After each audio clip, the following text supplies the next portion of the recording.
This episode of Pondoff's Anonymous is brought to you by McKelvey Insurance Group. If you've ever felt confused or overwhelmed by insurance, McKelvey Insurance Group keeps it simple. They are an independent agency, which means they compare options from multiple providers to find the coverage that actually fits you and your needs, not just one company's policy. There's no pressure, no jargon, just honest guidance and real help. Call Evan McKelvey at McKelvey Insurance Group at 618-623-0080. You can reach out to us at Pondoff's Anonymous and we'll connect you. Or visit their website at mckelveyins.com. That's McKelveyins.com. We couldn't produce this show without them. This episode of Pondoff's Anonymous is brought to you by Light Source. What do we need when we're in the dark? Sometimes it's simply just a light source. I'll react if I had to. Put some things in the past too, and don't let them distract you, but react if you have to. I'll react if I had to. Put some things in the past too, and don't let them distract you, but react if you have to. React if you have to, Don't know the time, just know that I'm, one of a kind, What's on your mind, We're hard to find, Beautiful mind, Still in my prime, Just know that I'm here. Okay. We talked the other day about soft openings. I have a very soft opening. He doesn't. Well, I do, because I don't say, welcome everybody to the Wild Wild West. Yeah, but sometimes it's like an insane sentence. Just because it's not an intro doesn't mean it's soft. Got it. Sometimes he just starts, the podcast will start, and he's like, man, back in my day at this old tavern. I'm like, you could say hi. Truly. Hey. The stories, if those walls could talk at Yeah. Friday's South Tavern in Belleville. Just right down the street, Matt. Oh, man. Since we relaunched in 2025, pre-Zoe. Pre-Zoe. PZ. Zoe was working for Ashley at the time. God bless. Yeah. Working with Ashley. She was my practicum supervisor for my concentration practicum. Got it. Yeah, I just graduated WashU. Brown school. I know. Slew versus Brown. I didn't realize that was like such a thing. I don't know. I kind of have fun with it a little Okay. bit. I can tell you have fun with it the way you go, Brown school. Like there was a... I mean, I got into both schools. The only reason I went to SLU was I felt like I could like concentrate on clinical because they give you like a track or whatever. But I would have done great there too. I think it's Hell it's yeah, like the best self-confidence. I know, I didn't realize. And the whole like having fun with it only goes one way. It's not like I could sit here and be like, slew. Like shit. Fuck me. Like I felt bad even just pretending to do that. Yeah. Anyway. I'm the same way. So that's a thing. It's a thing. It's a good rivalry. I think it's just like you can get your MSW and your MSW is your MSW. That's it. And depending on where you go for it, like a little bit doesn't matter, but it's kind of like what you were talking about, what you want to do with it. Like WashU is a research school. It's not like, I honestly was very confused at the people who chose the mental health concentration and chose to go to WashU. I was like, you guys know that there's like a lot of other schools. But I did domestic, social, and economic development as my concentration. And they don't have that shit anywhere else as far as I could tell. So that is why I made peace with the tuition costs? Yeah. Got it. I figured it'll be 10 years, student public service loan forgiveness, whatever that PSS acronym is. 10 years. I can do it. You You're just going to be a slave to our nonprofit. Yeah. Great. 120 months, baby. And then you'll never hear from me again. She gone. Going to the private sector.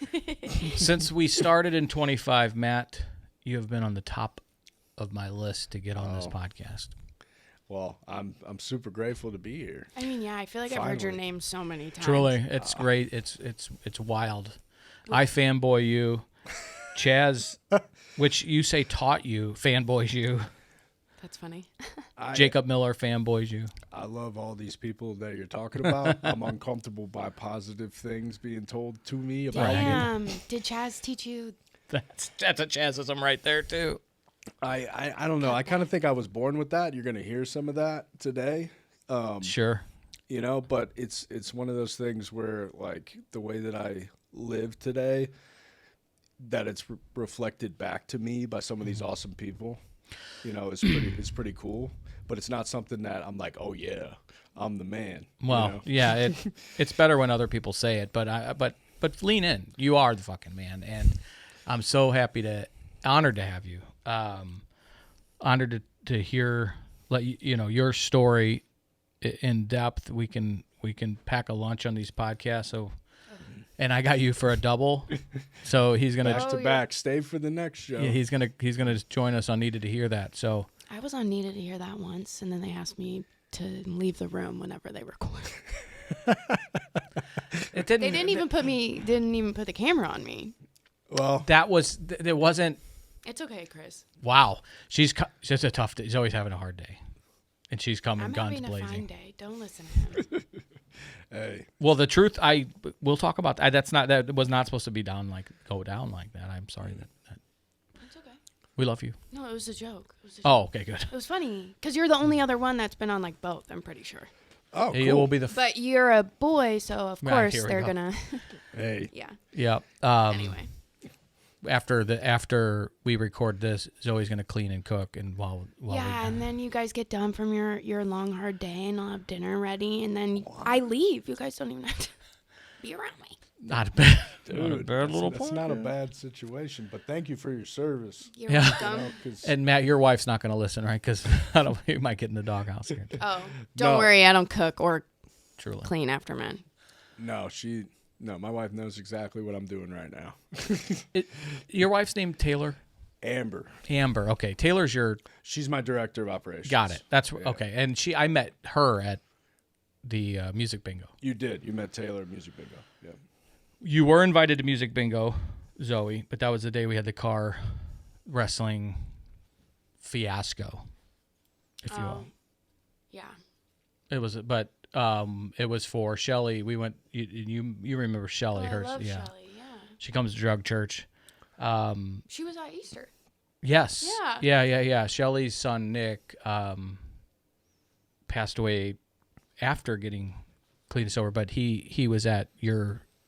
He was in your program. Oh. Yeah. So, I mean, honestly, Nick, he changed the trajectory of a lot of our staff and how we do scholarship stuff and all those things. He was Really? he was like the first guy that was like a crowd-funded guy to be there because Shelly was such a gangster and able to get it together because he needed something more after treatment. He's one of those guys that I'll talk about later. Sure. That kind of like me where he really needed a long-term solution after treatment. He'd gone to treatment a bunch of times and, his mom, such a big advocate for him, and he came to us, and there was ups and downs and ins and outs, as you can hear on Shelly's podcast that she did with y'all. And I didn't have a dry eye when I was listening to it because I remember it. That hit home, huh? Yeah, I remember it, but yeah, Shelly still attends family programming. She's a big advocate for a lot of the moms and dads that we work with on a regular basis that learn to live, and starting our own nonprofit and raising money to send people to programs and help, like one guy a year come to LTL is just like wow. And it all started with Nick, right? It all started with Nick, and he was an incredible dude, and he did a lot of work, and gone too soon, for something that had nothing to do with substance use, right? Yeah. Like in that, It's like such a Greek tragedy. I think that's what they call it. Like you know what I mean? Yeah, Like Shakespeare got chills. shit. Yeah. because we're used to going to funerals for overdoses and car crashes and stuff like that, but and we're kind of desensitized a little bit with some of that stuff, Have to be. raise the black balloons and all of those things. I've done that a number of times over the years, but to go to that hospital and be with Shelly while they walked him down on his last day and took him off the ventilator was. You were there. I was there. Fuck, man. We were all there. All the guys in the house were there that were with him. Man. And my whole team at the time, which was only 3 people, but it was just it was very evident that that relationship was going to be so much more than just our opportunity to help her son. Yeah. And it's been that way. Like Shelly's family, I'll go to every single one of her, Sure. music bingo, trivia nights, Comedy golf nights you had, tournament. Comedy night we did for her. Oh, that's You know? right. That's right. That was in February. Yeah, so I like comedy. I enjoy it. There's a lot of actually sober comedians out there, and I've done a couple of those with some other organizations, and I thought it would be cool. And I was like, Shelly, I want you to come to one of these things that benefit the Nick Wilson Foundation and not have you do all the work. Right. Perfect. Right. Yeah. Yeah, because She works it's hard. I mean, she put together the auction and all that. And All it's a lot those of work. baskets, and she coordinates all the donated items and all that. It's a lot of work, and she works hard. And it was cool for me to be able to do that for her and That's have awesome, a man. cool night and have some laughs and Do you ever do comedy? no, I don't. You're a consumer. I enjoy watching it. I enjoy consuming it. Maybe I'll have a couple zingers today. We'll see. Yeah. I'm screaming. I feel like you're probably funnier than you give yourself credit for. Yeah. But I'm not funny in that, like, I can go up and do my 5 minutes. Sure.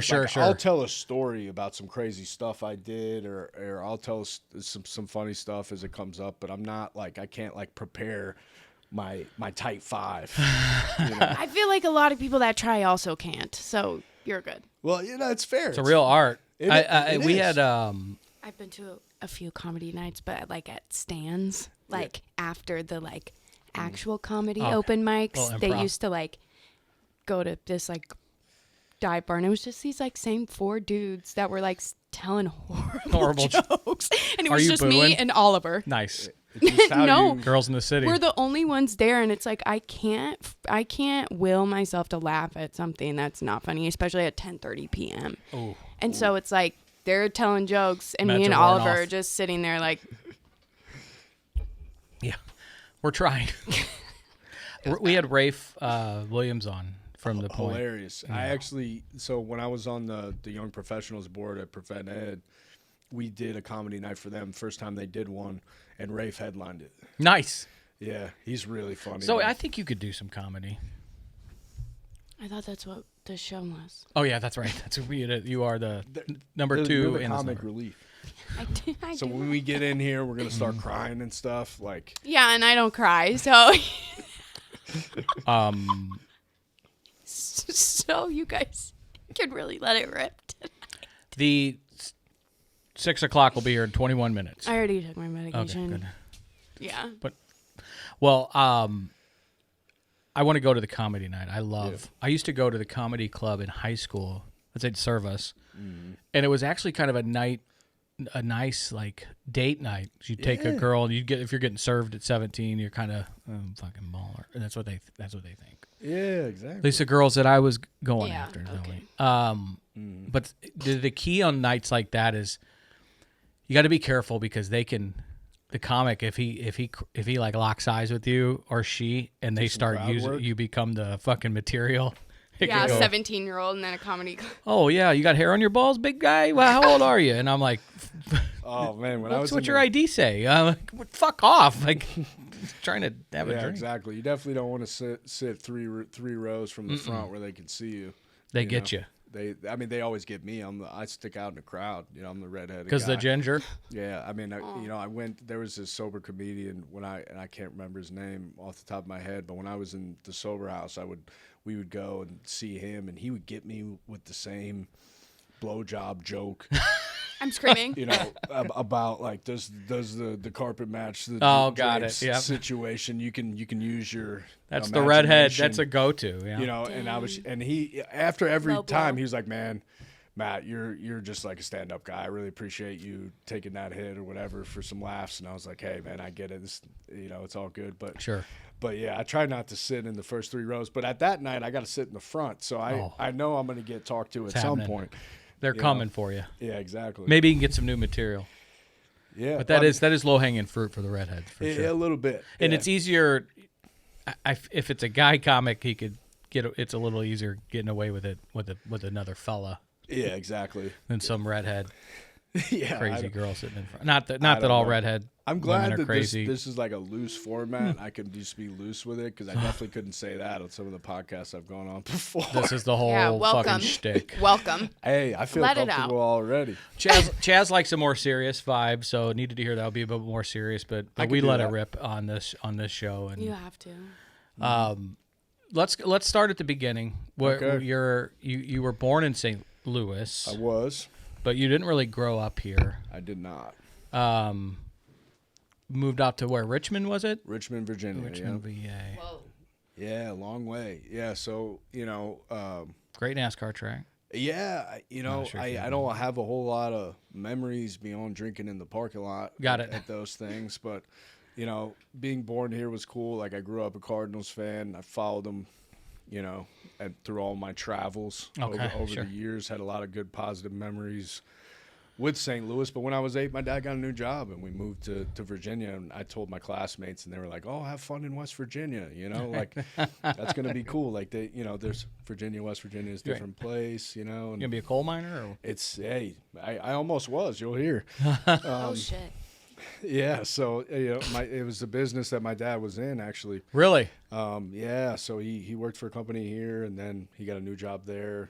Pretty good promotion, and we got there, and it all started off as like, I think my family wanted to temper the school's expectations of me because I went from like a private school in Edwardsville.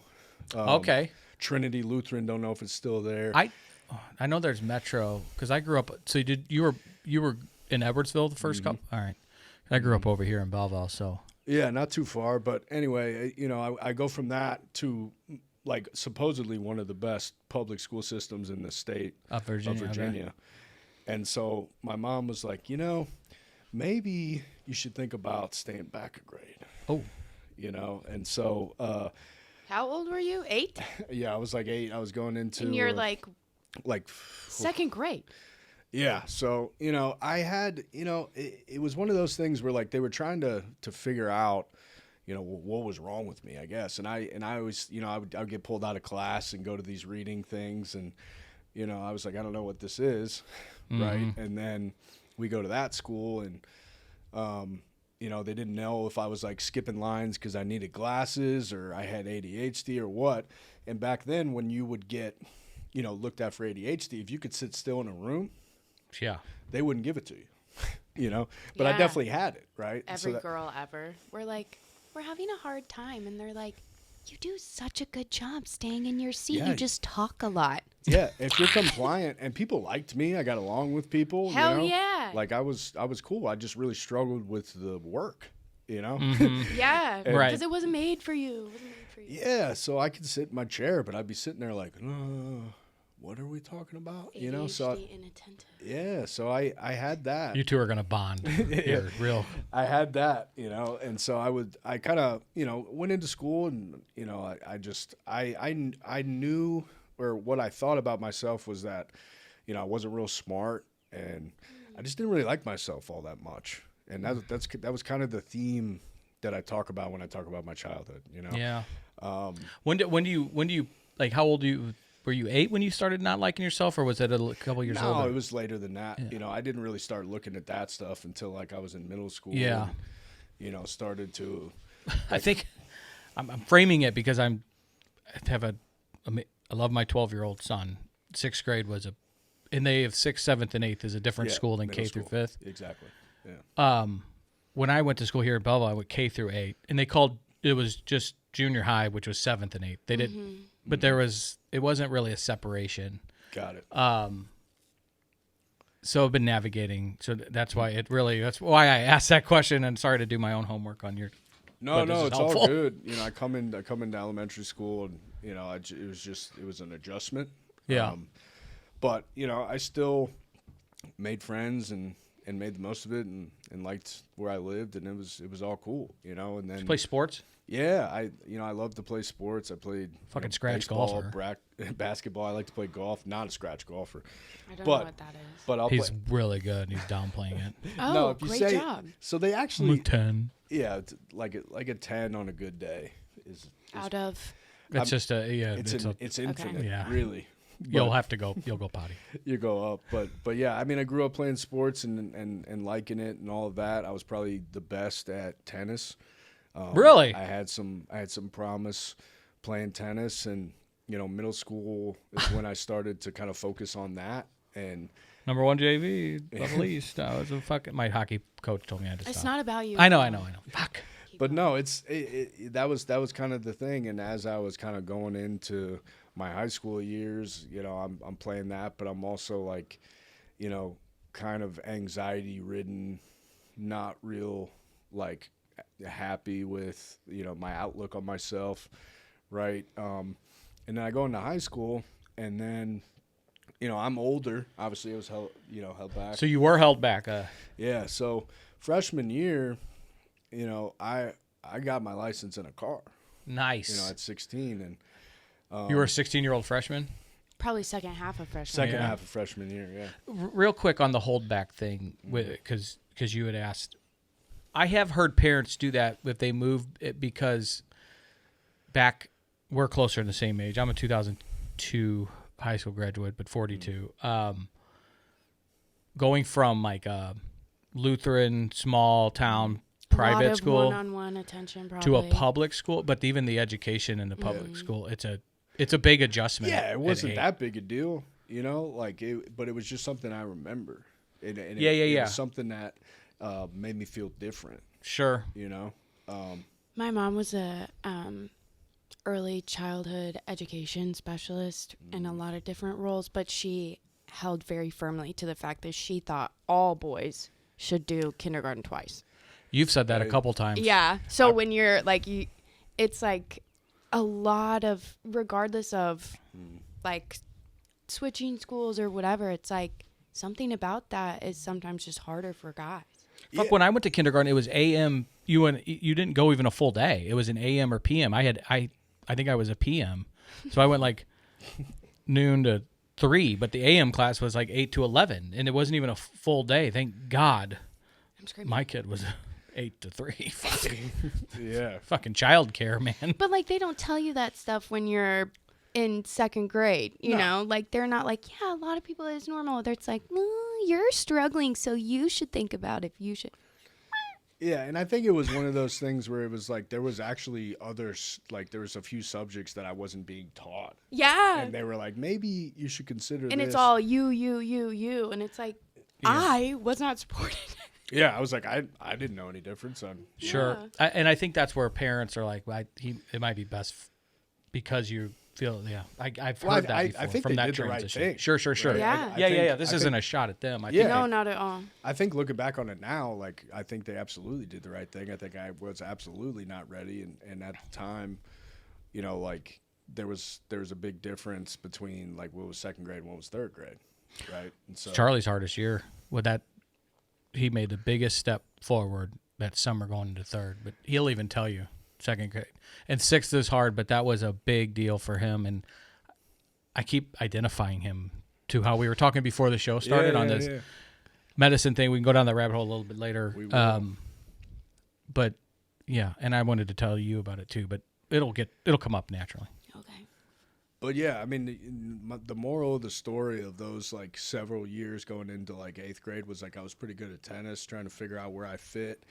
Going into high school, I was excited about that, but I was beginning to kind of experiment at that point, and Just drinking and smoking pot. drinking, smoking pot occasionally, nothing crazy, And then when I get into high school, and I got a job at 15 working at a golf course.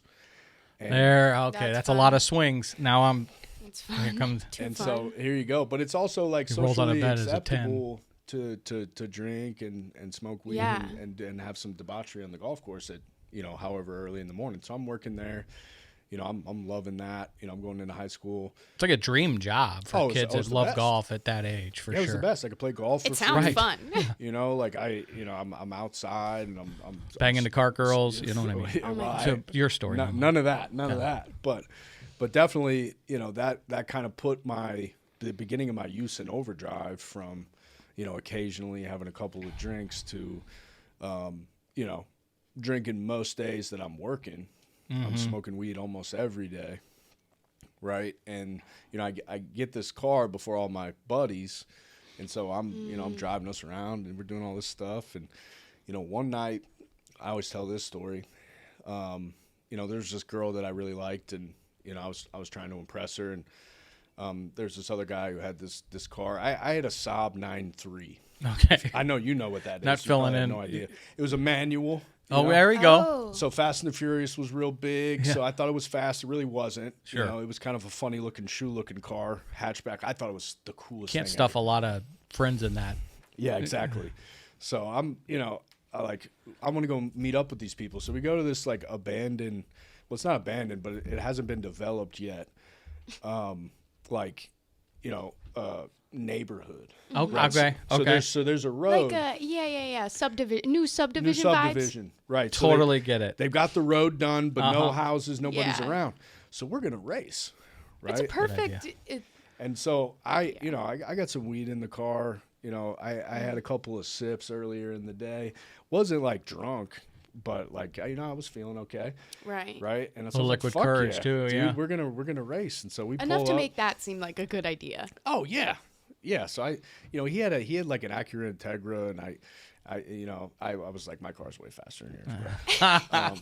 And so we line up, and I race once. I go one way. I beat his buddy, and then he wants to race me at a roll, and we go, and then we're going, and it's going over 80, and he comes in my lane a little bit, front wheel drive car. So I overcorrect. I flip the car Oh boy. over the median, lands on its lid on the other side, right? And so all I remember is running away from the car, because cars blow up. Yeah. In movies. Sure. Oh yeah. Right?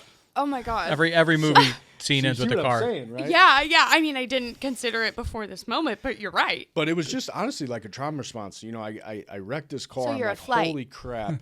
I'm wearing flip flops. I don't know where they are because I ran out of my shoes. I don't even know how I got out of the car. This is like one of the first God moments that I had, and I didn't know was a God moment at the time. Sure.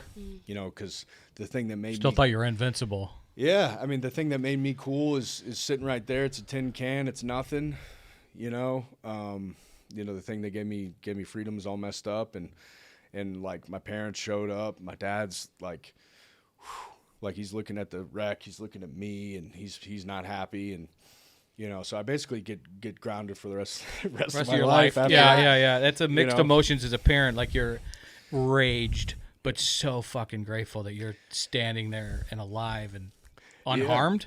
I mean, yeah, I had some Besides the pain, and that was concussion. it. I mean, if I was in any other place, if anyone else was in the car with me, they'd be dead because I hit a tree, and like the, God damn. I mean, I'll show you the picture later. It was, Where did it was everybody else mangled. go? Did they scatter? I mean, no, they stayed. I Okay. mean, they were there. There we go. Good. And That's so I don't remember. boys, Someone called the cops or whatever, but they were like trying to make sure I was okay because. It was pretty messed up wreck, Mm-hmm. and if I was anywhere else in the car, like I'd be dead, So like the car in the airbags saved my life, But I don't remember getting out of it. I just remember running away from it. Yeah, the adrenaline. And that's all Man. it was. And after that, I basically got out of it unscathed. They didn't search me. They didn't search the car. I had some stuff in there. Sure. And basically the shock, right, just sobered me up right there, right? And so, we leave there and, I get a reckless ticket or something that I got to go to court for, but that's not a huge deal. My parents probably, at that point, begins to go bad, like they don't really know what to do with me. Do you have brothers, sisters? I got a younger brother. Okay. How much younger? He's 2 years younger. Okay. Yeah. So, and I'm back in the house. They didn't want me to get another car because they were worried about what might happen. Fair consequence. I can only go to work and go to school. So obviously at work, we know what I'm doing. Right. It's a source of. Yeah. So now, man, I'm going to work as much as I can because I can go there and I can Do whatever I drink want, and yeah. smoke away my problems, right?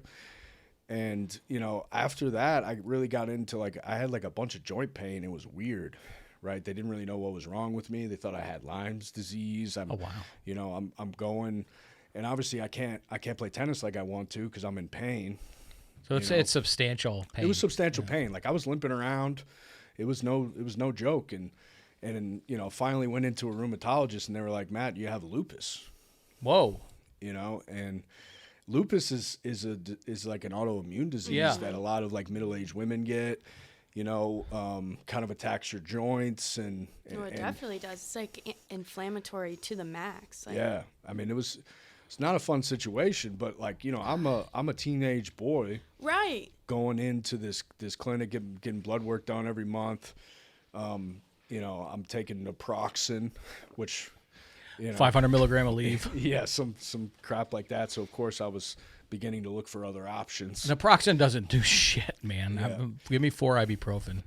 Yeah, it just Right is what No. it is. Oh, No, I'm good. Thanks. Thank you, though, Yeah. assistant. I appreciate it. So I get that, Friend? and I'm like, Surely. you know, at that point, I'm like, all right, Passionate friend. you know, I feel like I'm always kind of getting the shaft here. Like you know, I get something going, and then I just get Pity just get party. I'm hit. smelling. Oh yeah. Yeah. I mean, I'm playing the victim game super hard. Sure. You know, at that point, Been there. you know, my parents are putting me in front of therapists and clinicians, and they're trying to figure out what's wrong with me. My substance use goes through the roof. You know, I go from, you know, using it at work, partying on the weekends to pretty much daily use at that point, and I'm using whatever I can get my hands on. I was going to ask you if it had escalated from alcohol and weed. Opiates, you know, and I mean Acid, or you do pills. acid I and did some mushrooms, I did some acid, like, but whatever I can get my hands on at that point. Sure. And I start to kind of carve my path to, you know, I'm gonna be around the people that want to drink and use drugs the way that I want to, right? And so I go away from all of my friends where I'm growing up, and you know, they're doing the right thing and and all that stuff, and so I basically go like that, and you know, my parents are trying to throw interventions in my lap, grasping at straws, right? Like, So let me ask you about that. Did they do like the TV shit interventions on you, or no, not an intervention, Okay, but yes. like a bunch of kinds of therapy, medications, outpatient treatment, you know, just treatment, And interventions. I figured we have such a that show, man. It is done. Yeah. Anytime you hear, like, we've been doing a lot of research lately, Zoe and I, for this nonprofit we're working on, and even in the podcast stuff that we've been talking about, it's about early intervention, meaning getting to people sooner before they have to, like, a softer rock bottom than that hard crash. But if you say the I word, people think the fucking the door that the Soprano scene, Yep. which it's is the like- best scene of all time in the history of cinema. yeah, it means something so much different to like a clinician versus like someone who's only experienced it through like pop culture because of that TV show. I feel like. Which is 100, yeah, and the clinician is the. Don't be. This is her. Yep, 6:00. Don't forget to take your medicine, everyone. She took hers early, preemptively for you, Okay. Matt. It's actually for Zoe. But yes, the clinicians, like both of you guys being social workers, when you say and hear intervention, you guys are the minority. I mean, the people listening to this, or the people that are, oh, my son or daughter's struggling, they hear the I word, they think TV show. Yeah, and I mean, there's somebody who works with a fair amount of those folks now. Like, it looks a lot different than it does on TV, right? Oh my and, gosh, And yeah. sometimes those things are necessary. I think the goal of a lot of those things, and I think a lot of what my parents tried to do with me, Sure. was like, you know, give me a softer landing than Yes. than maybe like, and if you can offer that to a teen or an early 20, you know, person, I mean, I think a lot of people would try, right? The issue with it is, like, you know, the getting grabbed in the middle of the night and going to this place or that place. Oh my and, gosh, yeah. you know, that kind of stuff is where that's where it gets a bad name. And there's a lot of cowboys out there too, maybe not doing it the right way. Surely. You know? I've participated in one room setting.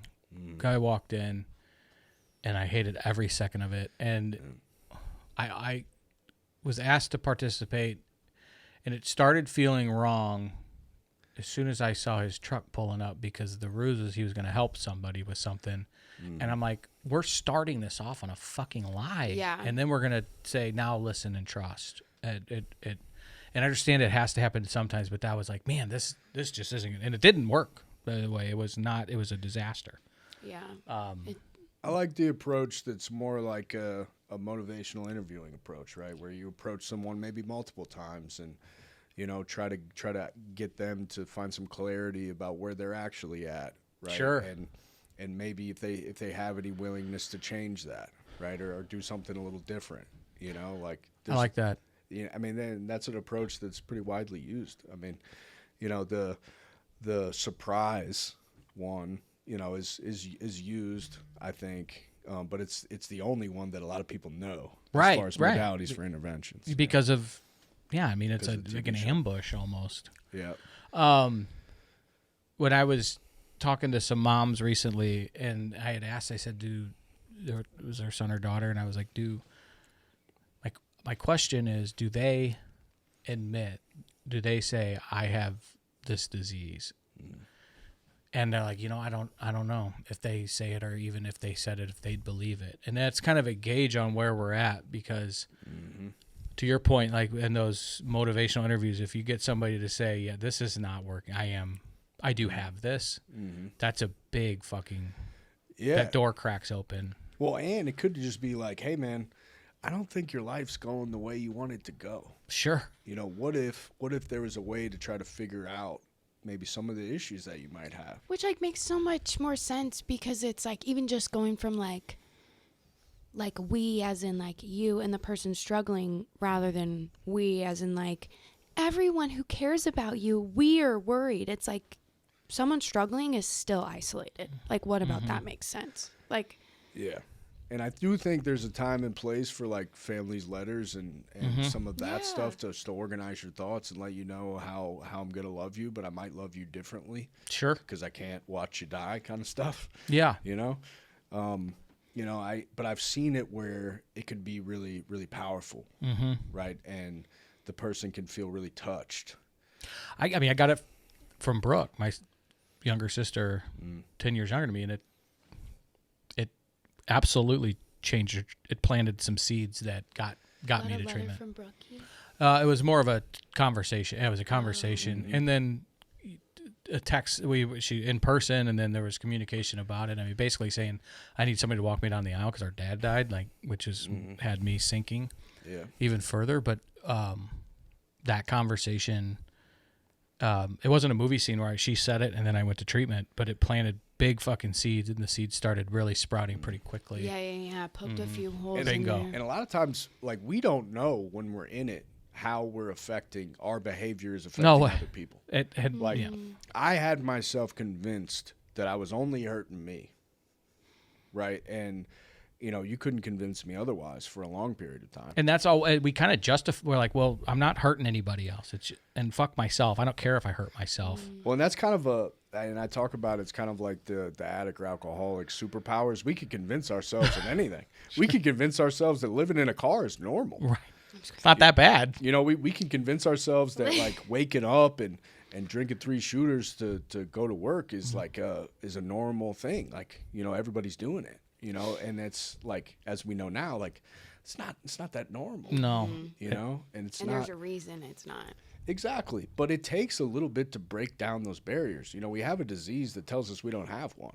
Yeah. Right? Like, and so somebody else telling you, hey, Matt, at 20 years old, or whenever I went to treatment that last time, like, that I'm an addict and alcoholic, and like I got this big problem. Like, no way. Couldn't convince me, right? Like, I thought, you know, like I'm gonna use something the rest of my life. Sure. Yeah.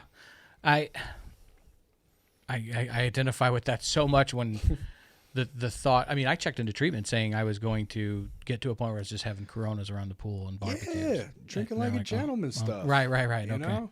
I was going to stop waking up and drinking the whiskey that I passed out next to, because I would never dump it down the sink. That's a waste. Yeah, I'm not gonna do all the drugs. Right. I'm just going to gonna barbecue drink some on chicken. I'm going to weekends. baste it in barbecue. I'm going to sip on some Coronas. Have a couple of beers while I play golf. Right. You know, like, and I believed it, Matt. I believed it. dude, I believed it too. So when you started rolling with some pretty heavy hitters, and so I went in about a year's time from just like beginning to be a daily user of something to selling, you know. And so I was like distributing weed and. What? Let me ask you about the selling. Was it a financial situation, or was it for your own? Yeah, so I really wasn't financial. I wanted to be liked. I wanted to be around people. I appreciate you. I get like, it. I know a lot of people. Big fucking house. Wanted. Credit cards If their parents have gave what them. Somebody needs. Yeah, like I wanted. Yes, yeah. Zoe. Bingo. Yeah. Exactly, because like people wanted me around. You know, they called my phone. I know I'm pretty hot, sad. but the strippers really liked because I was holding. Oh yeah. I've done some work. I've done some work. What's so fucking funny? God. Oh man. I used to have hair and not be so portly. Thank you. But it wasn't just my good looks and and suave moves. and reputation downstairs. It was because I was holding. Yeah. What's so fucking funny? But yeah, I mean, I always had something. People wanted to be around. Sure. You know, I felt the power of that. I liked getting away with shit. I liked being smarter than people that were trying to get me in trouble. Like, I loved it all. Like, the game. I appreciate I loved it. it. I identify with that so much, and I don't hear that often. Like that that vulnerable, and that because that's so. I think it's in the majority.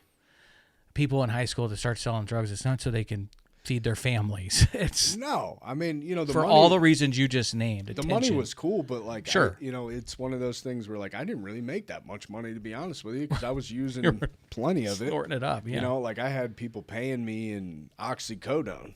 Right, can I? Right. I'm like kind of like not as familiar with this world. So when you said you were selling, were you just like? It started out, an ounce here, there. Weed. Weed. I would sell my Vyvanse because at that point Nice. they figured out I had ADHD. He's not selling it anymore. I'm not selling. Well, good. I don't want it. That shit made me feel like I was gonna explode. Well, I hated it, and I took it because like it made school manageable, but the rest of my life was awful. Felt like Really? I was the pinball. On Vyvanse? Yes. Yeah, I hated it.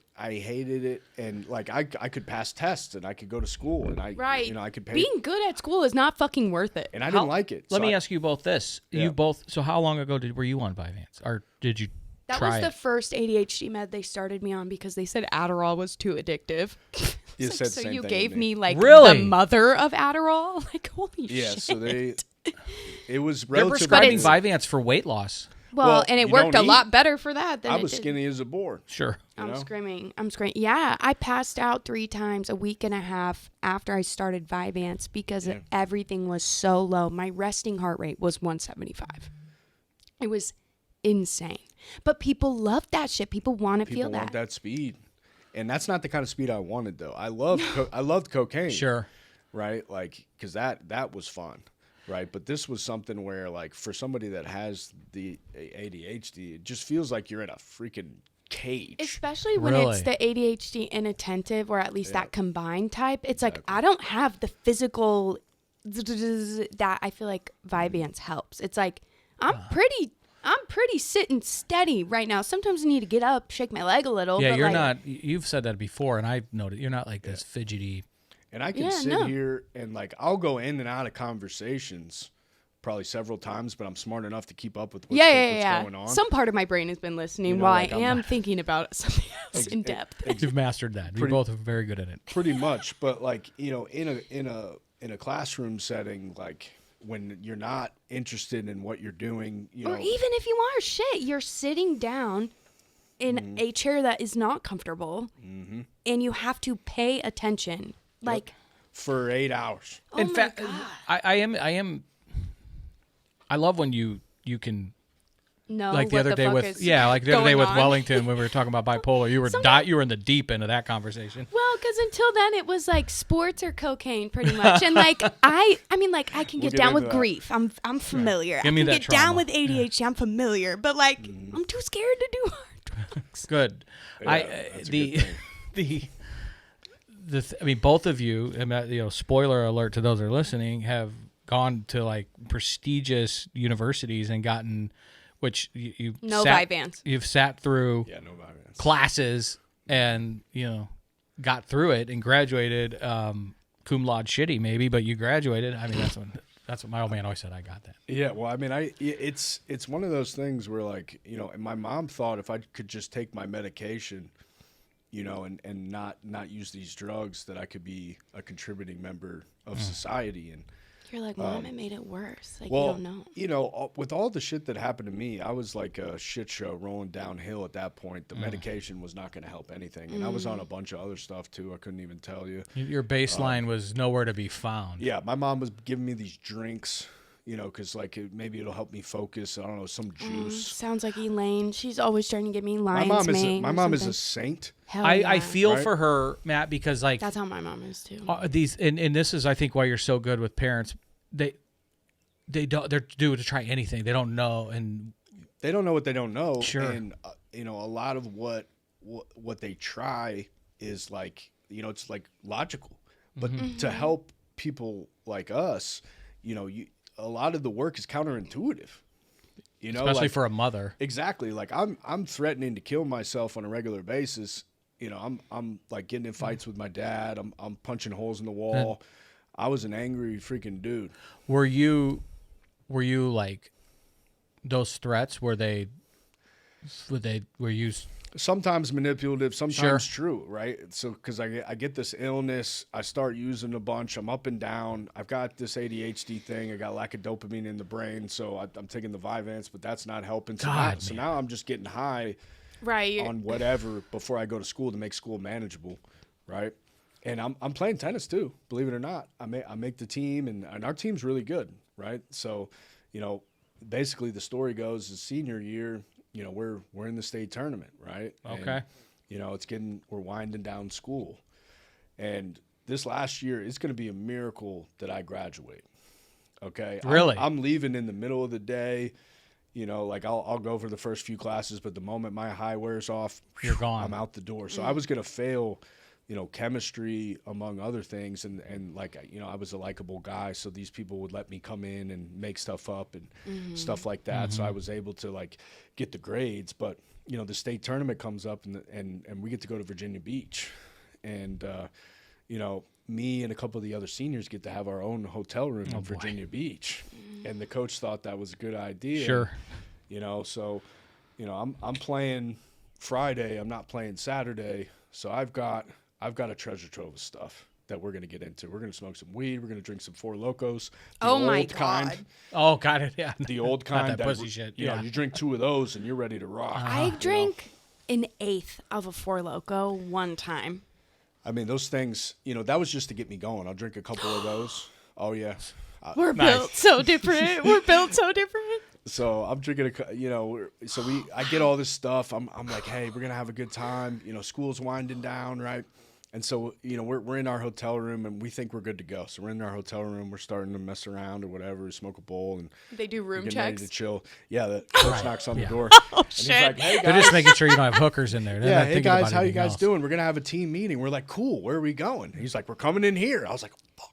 So we hide everything. I don't know how we didn't get caught then. I know. I was like, if you guys smoke weed in there, Yeah, they for sure smelled it. Maybe they thought it was like Skunk. dirty socks or something. I don't know. boys what they are saw. so Coach didn't smelly. give a Maybe fuck. maybe we were. I don't know. Maybe he didn't care at that point. But like we're in there. We're talking about the next day. I can't even tell you what the conversation was about because I'm already rocking.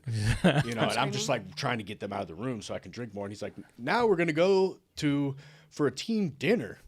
And so me and the other worst. two seniors. You got a good buzz going too. Shit, we got to go to dinner. Like my buddy is really messed up. I don't know how he's laughing. I don't know how people don't notice that he's 3 Giggling sheets ass. to the wind. And I'm just like, oh, we're gonna get caught. We're gonna get caught. And so somehow we get through dinner. And what I didn't realize was when the coach left, he took the peephole out of the door. so you could see in, right? Well, And, that's and so it starts out, like creepy and me and my scary two a senior little, but- buddies, and then a couple of our friends start coming in. So a couple of the younger kids start coming in. We start passing out drinks. We're having a good time. The parents began to notice there's a lot of people coming and going from our room. So they send the coach there after a while, and he sees a freshman take a drink from the peephole. He's like, oh, we get caught, right? And at that point, like, I'm a pretty good tennis player, but I'm playing messed up. So like, I'm not like top 3. Sure. But one of the guys I was with was. And so, obviously, like, we didn't get to play. We lost the state tournament. We get back, and they tell us, hey, by the way, Matt, you can't walk at graduation. Oh. And you're gonna be suspended for the rest of the year, which was, Damn. I think, a couple of weeks. But Yeah, because tennis was a spring. sport. So it was a couple of weeks, and so, like, obviously that wasn't great. Were you gonna graduate? You just couldn't walk? I couldn't walk. Oh. Yeah, so I got my grades together and actually got into a college somehow. Hell yeah. And so I was, all excited to go do that. And like this happens, and I'm like, oh, So what happened? How'd you take that news? I just kind of hid from the world, and I just beginning like just full bore into my using, and I'm just gonna get ready to go to college. Fuck this. I don't care about this. My mom and my dad just didn't know what to do with me. They thought like, hey, maybe I'll go to school and figure it out. So that summer was blackout summer. Really? Like I began to be a blackout drinker. I'm using cocaine. I'm using benzos. I'm using. God. I Literally every up and or I'm down. selling probably 4 times what I was selling before, and because I'm gonna be the guy at college, right? And so Where were you gonna go? Hampton-Sydney College. It's a all men's college. It's a private school. It had a reputation that basically you could party every night of the week. All the women from like there's Longwood University down the street, and there's a women's school. They all Nice. came there, and it was like that. Like I went up there a couple of weekends, Okay. and had a grand time. Got I'll it. bet. And I was ready for that. Sure. And I went there and So you did go freshman year? I did. I mean, I was. Had there you been to once treatment yet at all? So I'd been in some like outpatients, and I did some treatments and stuff, but like it was not like it was not where my parents were like, all right, you need to be Okay. you need to be done. Like they just thought like if I went to school I was gonna sink or swim, and then I go there, and I got John Belushi's grade point average 0.0. Like Well done. That's not easy to do. I mean it's a hard school, so I really tried for a couple of weeks there. You got- Really? It's really hard. Like my brother graduated from there, and I've got other friends that that's- graduated from there, and it's a really good college, and the people there become very well-rounded people. But if you can't put the booze down and the drugs down, like you're not going to Then be you sink. successful there. And I just went pro. I'm blacking out. I'm waking up in school buildings without my shirt or shoes. Don't know where I am. I wake up like I got a scar on my arm. Like, I just woke up one day bleeding from the arm. I like fell. It was raining, and I caught my arm on like a nail on a Nice. deck. I got a few. The people at the fraternities really loved me. Sure. bet. Right, because I had, I was selling mushrooms. I was selling weed. I was selling cocaine. Where were you? Get too specific. Where was your supply coming from? So Like I was Richmond? going back to Richmond, Yeah. and I had a buddy there that I had worked with previously, and I had a nice little Got it. system. And even if I got into How colleges far was this elsewhere, school from Richmond? an hour, Okay. hour and a half. It was not far, and so I just went pro, and I said screw it, and that's Went just, pro. I love that. the story goes they didn't ask me to return, Yeah. and so I'm going You back. made a home. year? No, I made it a semester. So I'm going home around Christmas. You nailed that 0.0. Yeah, they did not want. My parents were like, we sent the check. They didn't take the money. I'm screaming. Whoa. Like, yeah, it was rough, man. And for the next year or so, it just continued to get worse. Just continued to get worse and worse, right? What were you doing if not in school? I was like half enrolled into a community college. Yeah. I'm getting high every day. you know, my weekends are Thursday through Monday. Wow. You know, like I'm still working at the golf course, kind of half-assed, but I'm like, I'll get there still drunk from the night before. They'll tell me to take a nap in the cart barn because I smell. You know, like it was, they liked me, but at that point, like my usefulness and, you know, how I was showing up there was like getting a little shaky, Yeah. you know, and over the next year it just got worse because, you know, I was selling all these drugs at school, but now I don't have the clientele. So I'm digging a hole and I'm still using them, you know, and, you know, that didn't stop. Right. And Yeah, the business model's not super sustainable if you're your number one customer. it was not. And I had a few buddies that didn't have any money and, you know, and it was like I would sell here and there, but like I basically was racking up debt. Yeah. You know, and it wasn't a good situation. And, you know, my life at home was just awful. Like get in fights, like I said, all the time. You know, my parents knew at that point that I was pretty much like a full-blown alcoholic and addict. They were isolated. They didn't talk to anybody. You know, and at one point, you know, a year or so later, my mom was playing tennis with a woman who said that her son had gone to a treatment center in Connecticut. Okay. And, you know, about my age, similar story or whatever. And so she begins to look into that stuff. And, you know, the story is not funny, but like me and my dad we go to, cause he's working in coal, right? And so we had this place in West Virginia and we would go there and cut down trees and do man stuff, right? Sure. And so, you know, we went to Hooters and had beers and like we were doing man stuff. Fucking love the shrimp at Hooters, man. You know, he thought that we had a great day, and we really did, but like I wasn't done. Right. So, you know, like I had taken a couple things and was still drinking, and I like smoked weed in a bathroom, you know, and he wakes up and he smells it and he freaks out. Really? He loses his mind and I don't know why you can't just stop and all this stuff, right? And so I had a lonely drive home the next morning, and I get home and my mom gives me the offer, and at that point, like, I couldn't refuse it. Yeah. Like, what else am I going to do? Because she's like, listen, we're done. So you can go to treatment. Got a great treatment opportunity for you to go to. But we're done. You're out or you're going to treatment.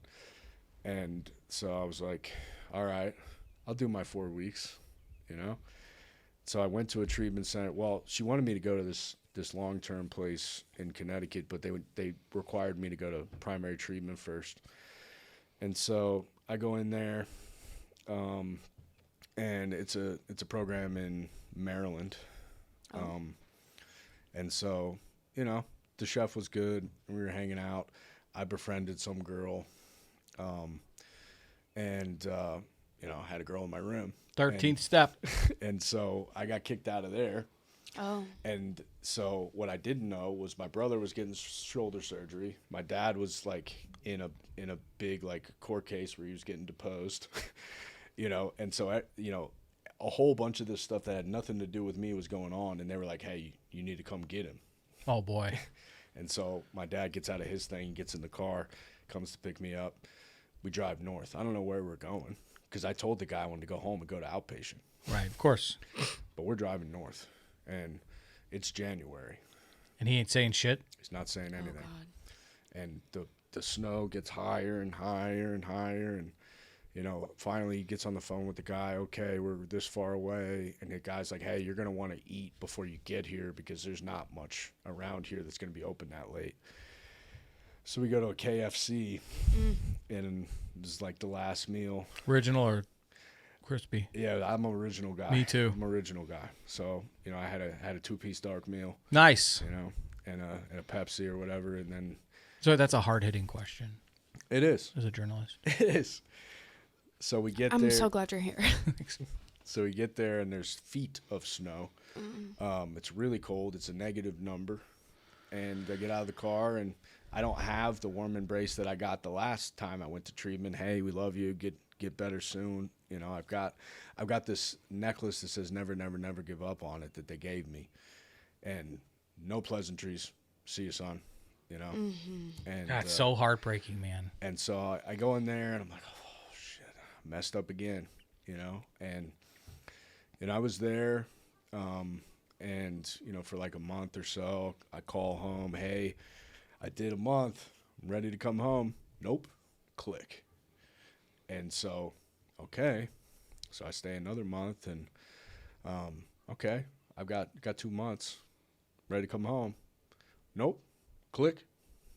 And it's like, okay, so I became eligible to go to this extended care, which was attached to the treatment center, so I could go to this super nice double wide trailer on the other side of the property, and I could work in one of these few areas. I was working in maintenance, and I could get my meals paid for and stay there, and basically the extra month paid for it.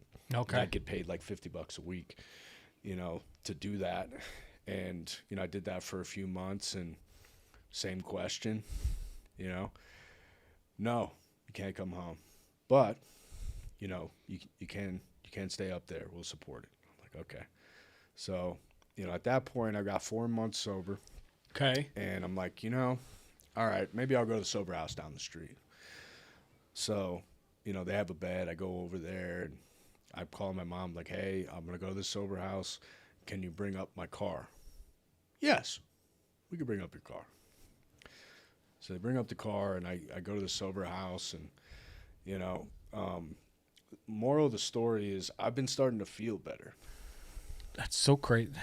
You know, It's on the tip of my tongue to ask you in these 4 months, like, how you're feeling. so I start to feel better, right? Like initially I'm sitting in the back of these AA meetings that they bring into the treatment center, twirling the cigarette in my hand, waiting to go smoke. And I see all these people having fun and laughing and joking and smiling. And I hadn't laughed and joked and smiled in a really long time. Sure. You know, I start to make some friends and have some fun, and they do this thing at that treatment center, or they don't do it anymore, I don't think, but it's called CIA, and we go to the top of the mountain, and, you know, it's winter, so there's snow, and we walk in snowshoes and cut wood and make your own food and like hang out, and you had a little fireside meeting. I had fun. I learned how to have fun. And, you know, I got a sponsor, and, you know, I kind of listened to him some, Sure. you know, and, you know, and the message from him was, I think you ought to go to the sober house. And I was like, okay. So I went, and it's the best time of my life. Really? I mean, it was like a frat house without the drugs Yeah. and debauchery. Yeah, just a big sleepover. I mean, we had so much Pillow fun. fights and everything. We were playing volleyball in the backyard. We were Dudes hiking, being Cooking out and together, shit. Cooking out. We were going to meetings together. We were hanging out. We do. They have this it's whitewater rafting there. It's float trip here. Yeah. you know. And so I mean, we had so much fun, right? And I talk about learning how to be a sober man. That's where I did it. Really? And you know, I was paying my own way. I got a job. I was working at a cleaning and restoration company called Ultra Clean Restoration that was owned by a sober guy that I got referred to. He hired me, you know, and it was hard work, but I was proud of the work that I did. So you say this is up in Connecticut? Northwest corner in Canaan. I still got people there if they're listening. But yeah, that's where This is the one that's stuck. it's the one that stuck. So, because I want to ask the question when we were having coffee, Yeah. I think it was a Tuesday, and then Oh, I yeah. quoted you on Wednesday night in the sermon. I don't know if you were there or not. I was hanging out with Charlie. Well, it was a couple weeks ago at Underground, but There's a story for that.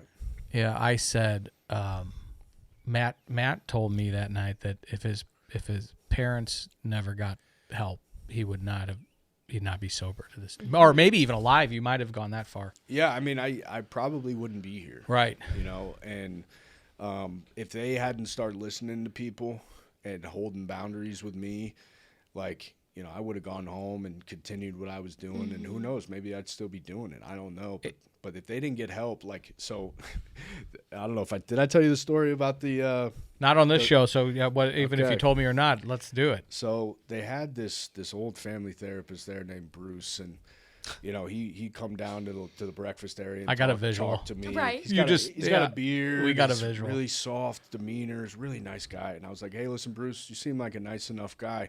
You know, they're not coming for family therapy. Maybe my mom will come, but my dad won't come. That's for sure. You know, and he was like, they're going to come. They're going to come. And they came, you know, Whoa. and From Richmond. so the trip from Richmond to the northwest corner of Connecticut is a hard one. So Sure. In, you know, winter too. So you're flying into Bradley or you're flying into Boston or wherever you're going, and then you're getting in a car and you're driving another couple hours to where you're at. So they had to do that. And we're in this, you know, therapy thing, and you know, my dad is like, hey, we'll do whatever we need to do to get this fixed, you know. And Bruce was waiting for that, right? So Bruce was like, You you did know, tell me this, yeah. you know, Matt's not broken. Oh, look, it's out, yeah. I know. And I'm gonna cry. and I was like, whoa, dude. Whoa. And so, you know, we really started after that point, my dad's starting to get it, right? Like, he starts talking about his relationship with his dad and this stuff. Oh, boy, the We fucking really- damn Dudes bro. being bros. We really got into it, and that Here was comes the vulnerability. that changed the game because he understood now, right? And you know, my mom always wanted to understand, but I was so manipulative and stuff, and like she was so afraid of me at times that Sure. she was my biggest enabler. Yeah. They said the disease of addiction can flourishes in a mother's heart, man. Oh yeah. Because throughout your story, there was, you know, mom trying to give you healthy drinks and things to help and do all these things and not even get like what's going on here until the flip of the nope, you're not coming home, not coming home, not coming home. Like that is some work that they've done, mom and dad. And it was hard because I was not happy. Sure. You know, like when I would get a no, like there was a wedding that I was supposed to go to, was invited to, they didn't let me go to when I was in treatment. Smartest thing they ever did. Right. You know, there's a couple other things that I wasn't allowed to go to that was, you know, was good on them. But they were beginning to see it work, and they were beginning to see, you know, these boundaries and how they were helping me give me time. God, it's so as to a parent. just like fucking sit down and like consider shit. Well, they don't. I mean, the anxious energy that happens in a mom in particular, right? Like dads, it could be one or the other. They could overfunction for their sons and try to fix things for them or bail them out of trouble. But moms in particular tend to be like if I'm anxious, my mom was anxious. If I was hurting, my mom was hurting, right? And so, you know, we use that to our advantage Oh God, when it's all day time. long. And it stopped working. And it was the best thing they ever did because I thought I was going somewhere for 30 days. And that was You can do that standing on your head. that was not going to happen. Right? And they had this plan and they were listening to people and it was working. And from that moment, it all kind of changed, you know. I still asked to come home a couple of times. They said no, but the conversations were different. Okay. You know? You didn't have a temper tantrum and No, I didn't. Like, you know, we couldn't have cell phones or whatever. I actually had like bless. a card and pay phones in there, so you could slam it. You know, there you go. Yeah. Pay phone screaming? slam. Couple times. You know, Yeah. So I did that. Sure. You know, and it was just like, you know, it clicked. But that's good. Have it. Like have the temper tantrum and that, and Yeah, it's get not it working. out. well, let him be mad. Right. Let him be mad now. It might just save his life. Sure. You know. And as a parent, like, God, the thought of your dad dropping you off and giving you a necklace and saying "see you later," like, to get to that point. Yeah, the first time I got dropped off, it was like, "Hey, we love you. You know, you're doing great." Tears, you know, yeah. tears or whatever. I still got the necklace and all that, and you know, I go in there, and then the second time, not as happy to be there. You know, and you know, it had changed. I had disappointed him a bunch of times, right? Like consequences of my actions, for sure. But it all began to change once I had those 4, 5, 6 months, and I'm starting to call home, and we're having "How are you?" Right, for reasons other than conversations. I want to leave here. Or I want to leave here. I need some money. You know, this place Yeah. is a prison. Stuff. You start telling stories about what you and your roommate did, and we cooked this Yeah. shit and like, you know what I mean? It's like the shift. it's a shift that happens, and it's why I'm so passionate about this sober living, long-term extended care stuff, because I was not sold on staying sober the rest of my life at 20 years old. You were young, man. For even the first 6 months, right? Forever's a long time at 20. It is. And you know what? Like, I was like, I had a sober birthday in that sober house. My mom sent me a cake in the mail. That was what I got. It was nice that I even got a cake. It was cool. But, like, I turned 21 in that sober house, and I didn't drink that day, and I thought about it. And, they got what's called package stores there, and there's one a few blocks from where the house was, So I definitely had some thoughts. But you know what I did with those thoughts? I called my sponsor, and I talked about it. And at that sober house, we had structure. We had to make our bed. We had to show up for house meetings. We had to do our chores. And we had to go, like, if we didn't have a job, we had to go to 7 meetings a week. And if we did have a job, we had to go to 5. Okay. And so how long did you stay in Connecticut? so I was there until I had a year. I left the day after I had a year. And Where'd you go? So I came to St. Louis. So you couldn't go to back home? So that was the conversation. All right. So, the story goes, I'm going into this flooded restaurant. I'm in a Tyvek suit. We're underneath this restaurant. I can't stand up or move around. I'm pulling out wet insulation in a Tyvek suit all day. What? Oh yeah. This is his restoration job he was doing. Yeah. Oh, I was like, okay. Yeah. So I'm in this job and I'm doing this stuff. I've been doing this for a while, right? And I'm down there, and at the end of the day, my boss knew it was a hard day. He handed me a crisp $100 bill, and I was like, "Hey, appreciate it."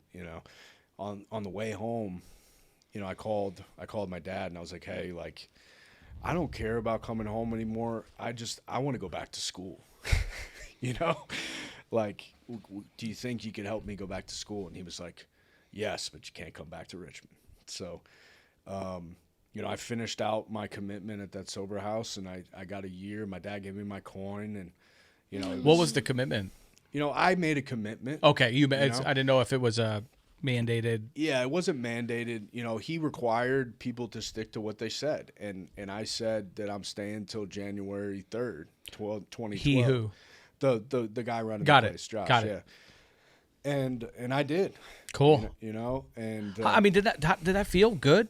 dude, it felt great. I went on tour when I got a year. I got like 4 1-year coins. I spoke at a place. I was so proud of that. Yeah. It was like, how am I gonna feel? Do you know what I did for my 1 year? What? I threw a party at my tavern I grew up at down the street at that Friday South, and I said, "Oh, here's a tab, and we'll have unlimited. I'll buy a bunch of pizzas." And I said, "This is my way of saying sorry, or whoever I fucked over or pissed off in the tavern, come on up." I hit so that feeling, man, like you make it to a year, it's unimaginable. And to get to where me and my dad were at, we're getting in physical altercations at home. He's having issues, and they had come visited me a few times, and they'd seen me change, and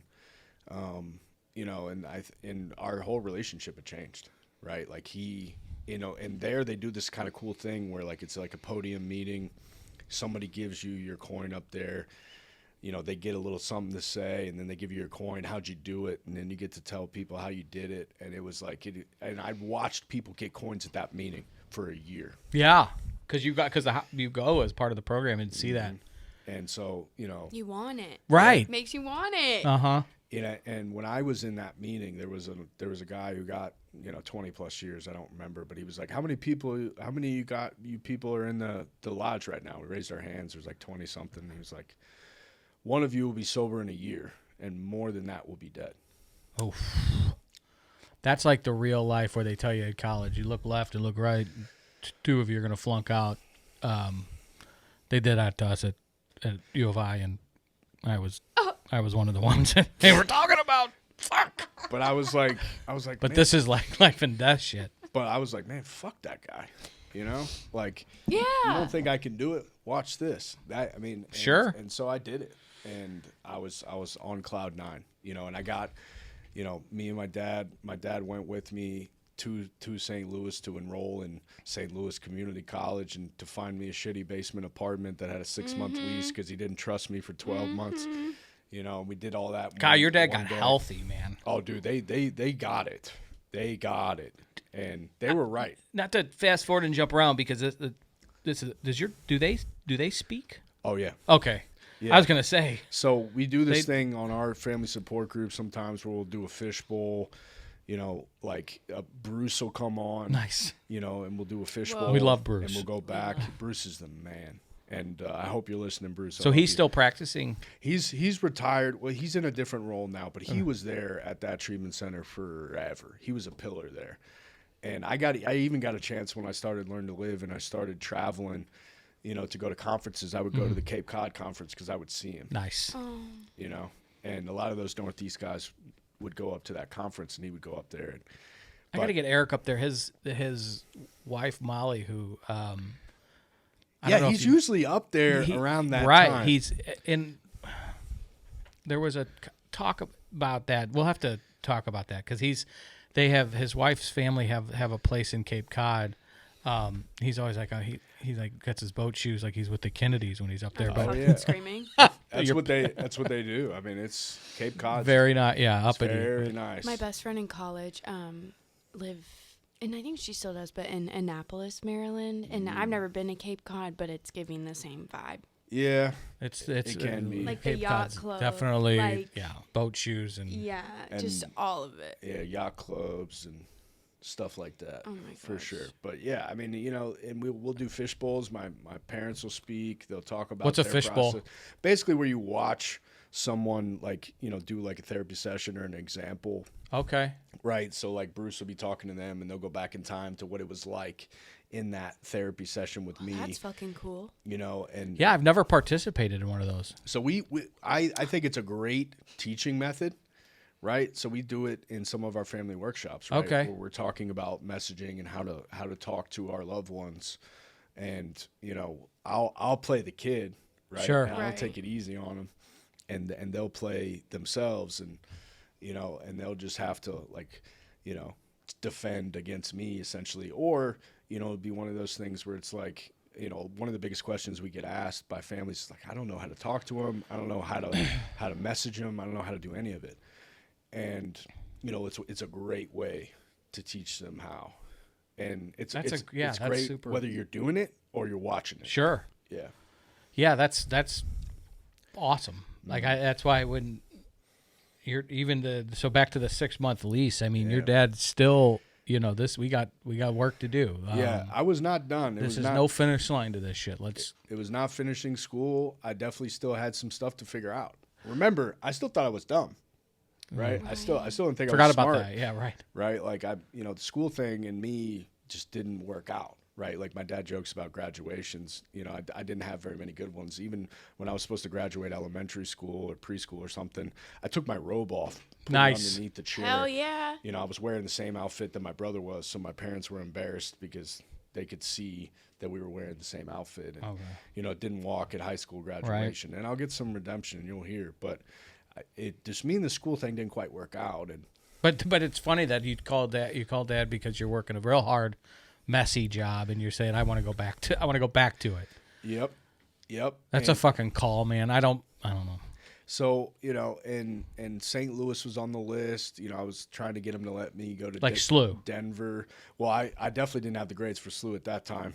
So But it's just the city coming back. I'm going to Forest Park, Okay. and I'm taking some classes. R.I.P. Forest Park Community College. Yeah. Oh, So I think it's closed, isn't it? I don't know. Or do they call it St. Louis Community College now? It's still SLCC? It's the hospital that Yeah, that Forest Park Hospital is no longer Yeah. there. The school's still there. got it. But I was going there, but basically I want to tell the story of how we went there because I think a lot of people can relate to this. I go home and maybe people can't relate to this, but I had to get my wisdom teeth taken out. My mom said a thing. I refused all the drugs and all that stuff, and then basically got up a day or two after that and drove to St. Louis. And On no pain pills? well, I found out later Naproxen? that my mom, I took none as far as I knew until like a year ago where she did one of those speaking engagements and she said she put She put some Nice. stuff in my applesauce or something, so I got a little sprinkling of something. Oh, but, mother, I'm telling you. But she did that, but I didn't know about it. I didn't want it. Sure. And, I went to a couple meetings when I was at home, and then, I packed everything up that I owned, which was like a chair and like some stuff. My parents were going to give me like a old couch.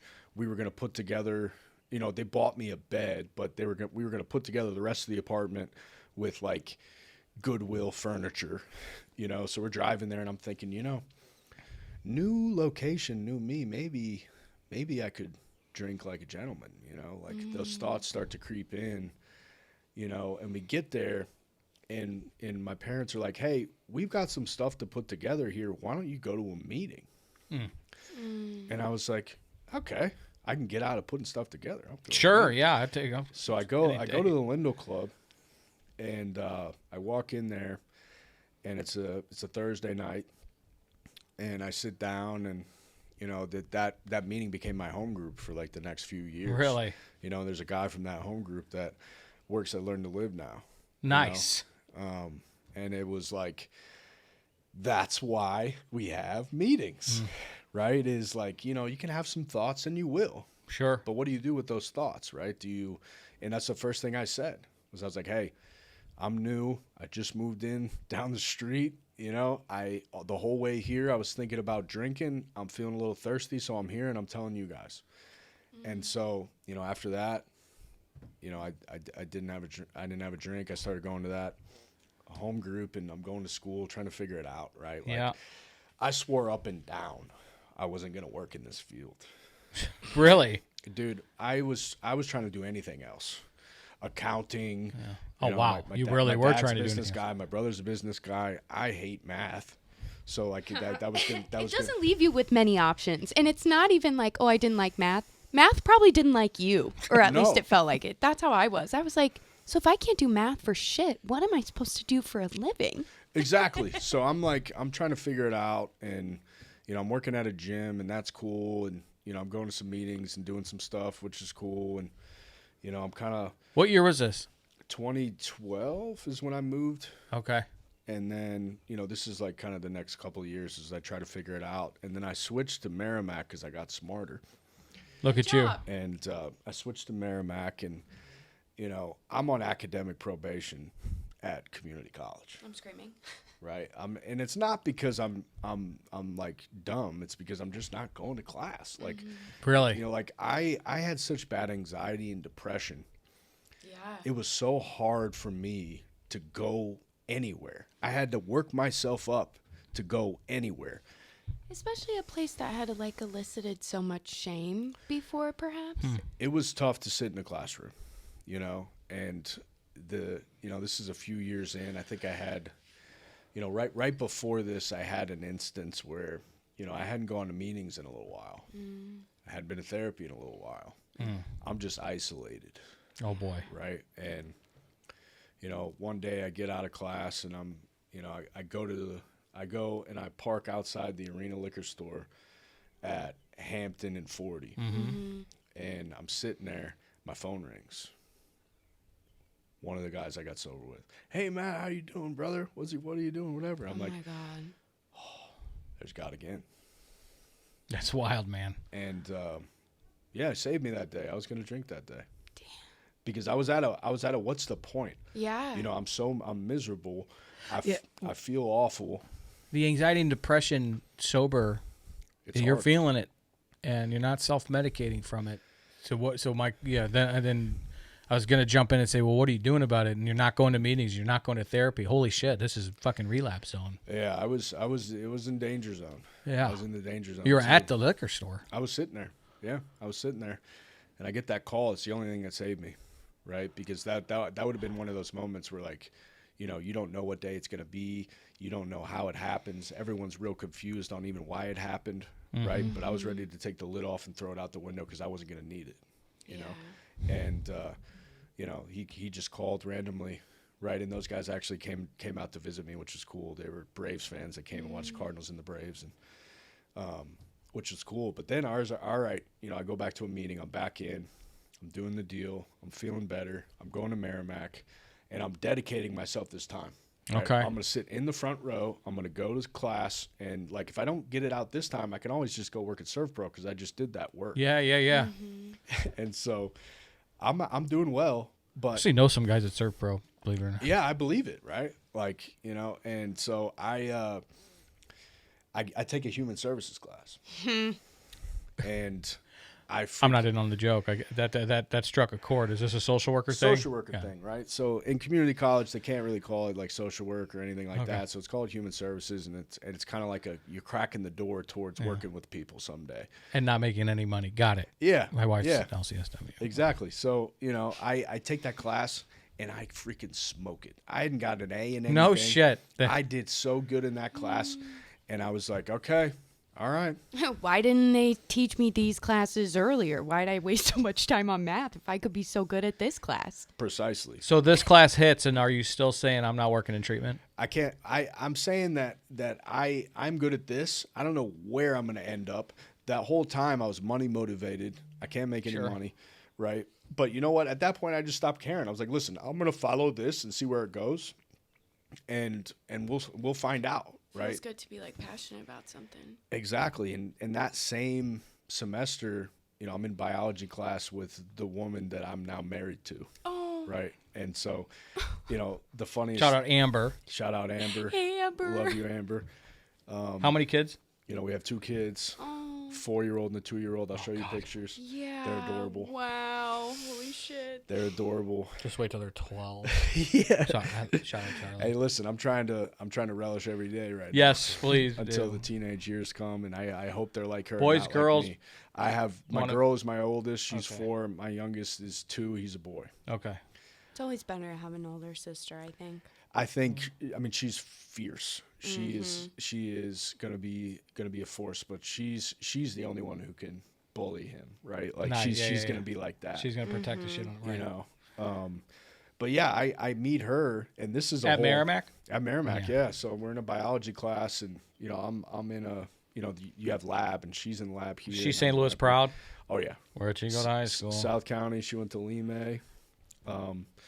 Oh yeah. That's a famous question. Where did you go to high school so I can judge Yeah, you? people ask me all the time, and I didn't go to high school here, so they're disappointed. in Right. that. I'm like, I went to St. Louis University. I Why say don't you Bel- ask me where I went to college? No, they don't care. They want to know. They don't care. Are you a Hoosier? Are you a snob? Are you? Yeah. Did you go to ghetto? Yeah, private what- school? Where'd you go? Right. So you know, I say Belleville East, and they're like, "Oh," I'm like, "Yeah, I sold you blow and fucking took you to the titty bars. Shut the fuck up." There you go.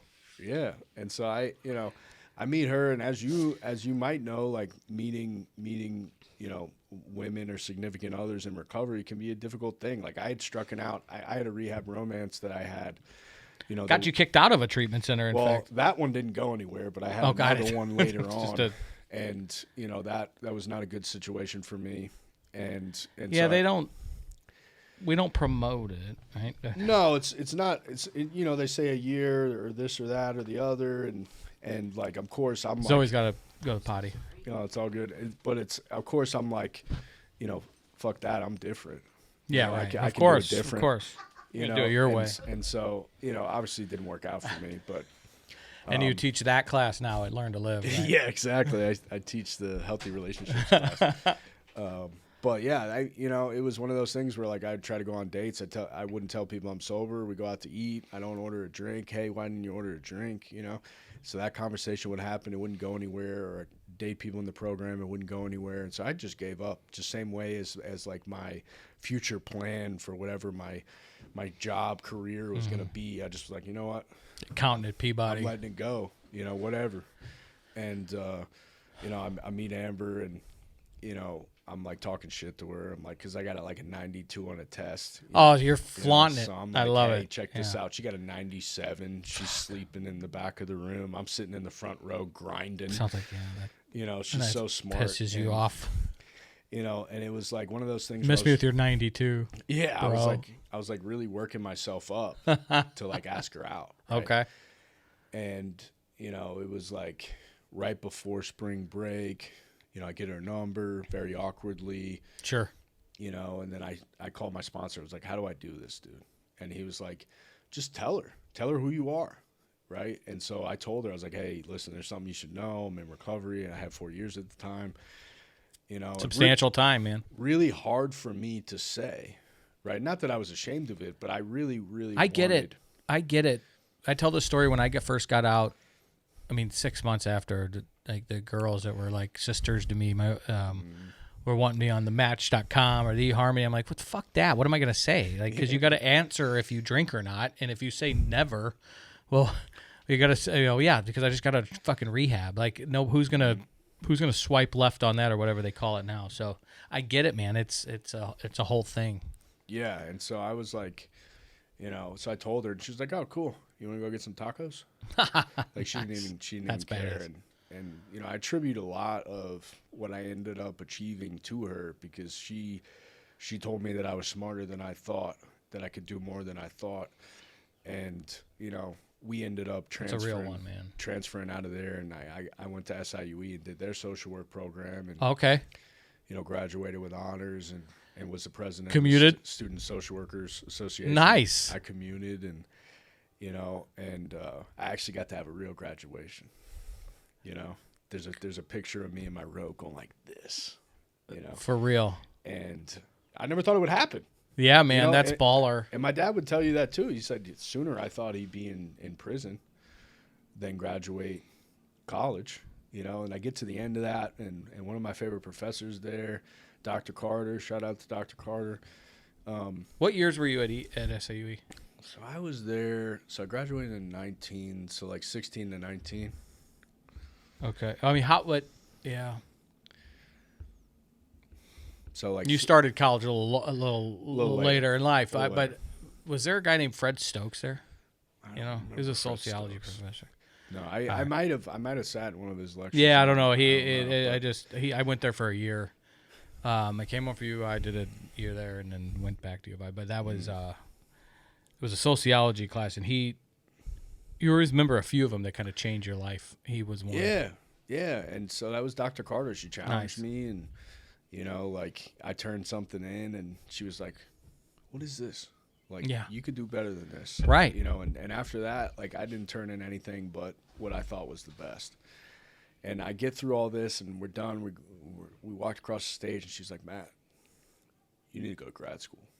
And I'm like, I just did this. What are you talking about? And she was like, "Listen, we'd love to have you here, but you need to go to the SLU or WashU." And I was like, "Wow, okay." And so yeah, I went to SLU's. So you didn't kick and scream. Program. You took her. Well, I had been going downstream for like these last few years. Yeah. You know, I've been rowing against the current for years. Uh-huh. Running into stuff, failing at stuff, even in sobriety, right? Trying to figure out what I needed to do for my recovery to feel better. You know, I'd failed at a lot of different stuff, and you know, but at this point, after that semester at Merrimack, everything changed. And I felt like I was just floating downstream. So stuff was just showing up, and I was just saying yes. And that's all I was Which doing. is a whole – I hear a lot of people say it, and I got to say yes. Yeah, because before that, like, I was saying no a lot. Sure. Like, my comfort zone was very small. I'm an introverted cat. Like, I don't like – He's a house cat. Yeah, I love it. I love being at home. You know, I like my structure. Sure. You know, I like my alone time, and so like you know, and then you know, for instance, at SIUE when I was there, I was voted by my peers president of this association that I did not run for. Nice. I'm screaming. I did not run for that. President of the Social Workers Association here.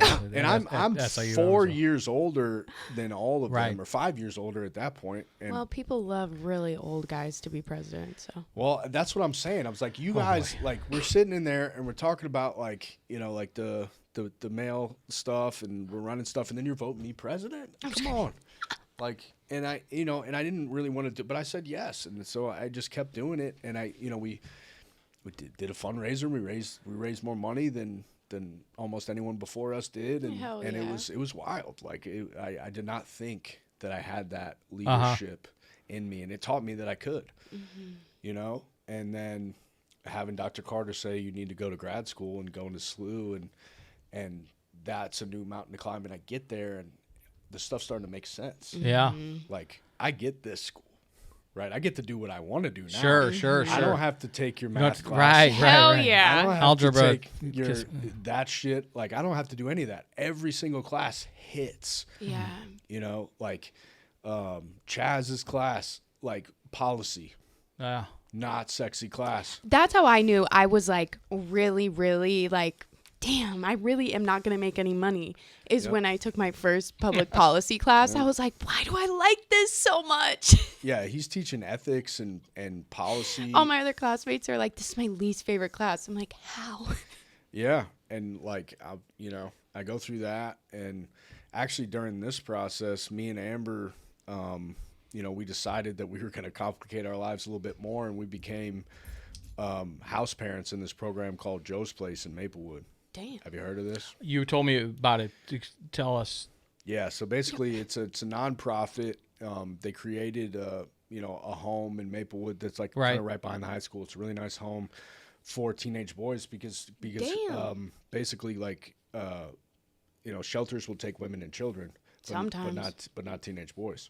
Yeah, definitely. And so their school district is really small, so they were able to kind of guys who like families left the district or they had rough home lives, they would put them in this program, and they would come during the week and they would live in this house with us. And it was one of the hardest, most wonderful, gratifying, difficult times of our life. A mentor of mine told me that I was telling him I was like a newly foster parent, newly formed, whatever. And he checked in. He's like, "How's it going?" I said, "It's brutally difficult." He goes, "Oftentimes the most rewarding work you'll ever do is brutally fucking difficult," and it could not be more right. And I hear you saying that now. So now on the other side of it, like we graduated 5. One of them I got to see graduate college, first college graduate in the history of this place, and it'd been going since Here's the kid that 2011 wasn't allowed to walk at his high school graduation.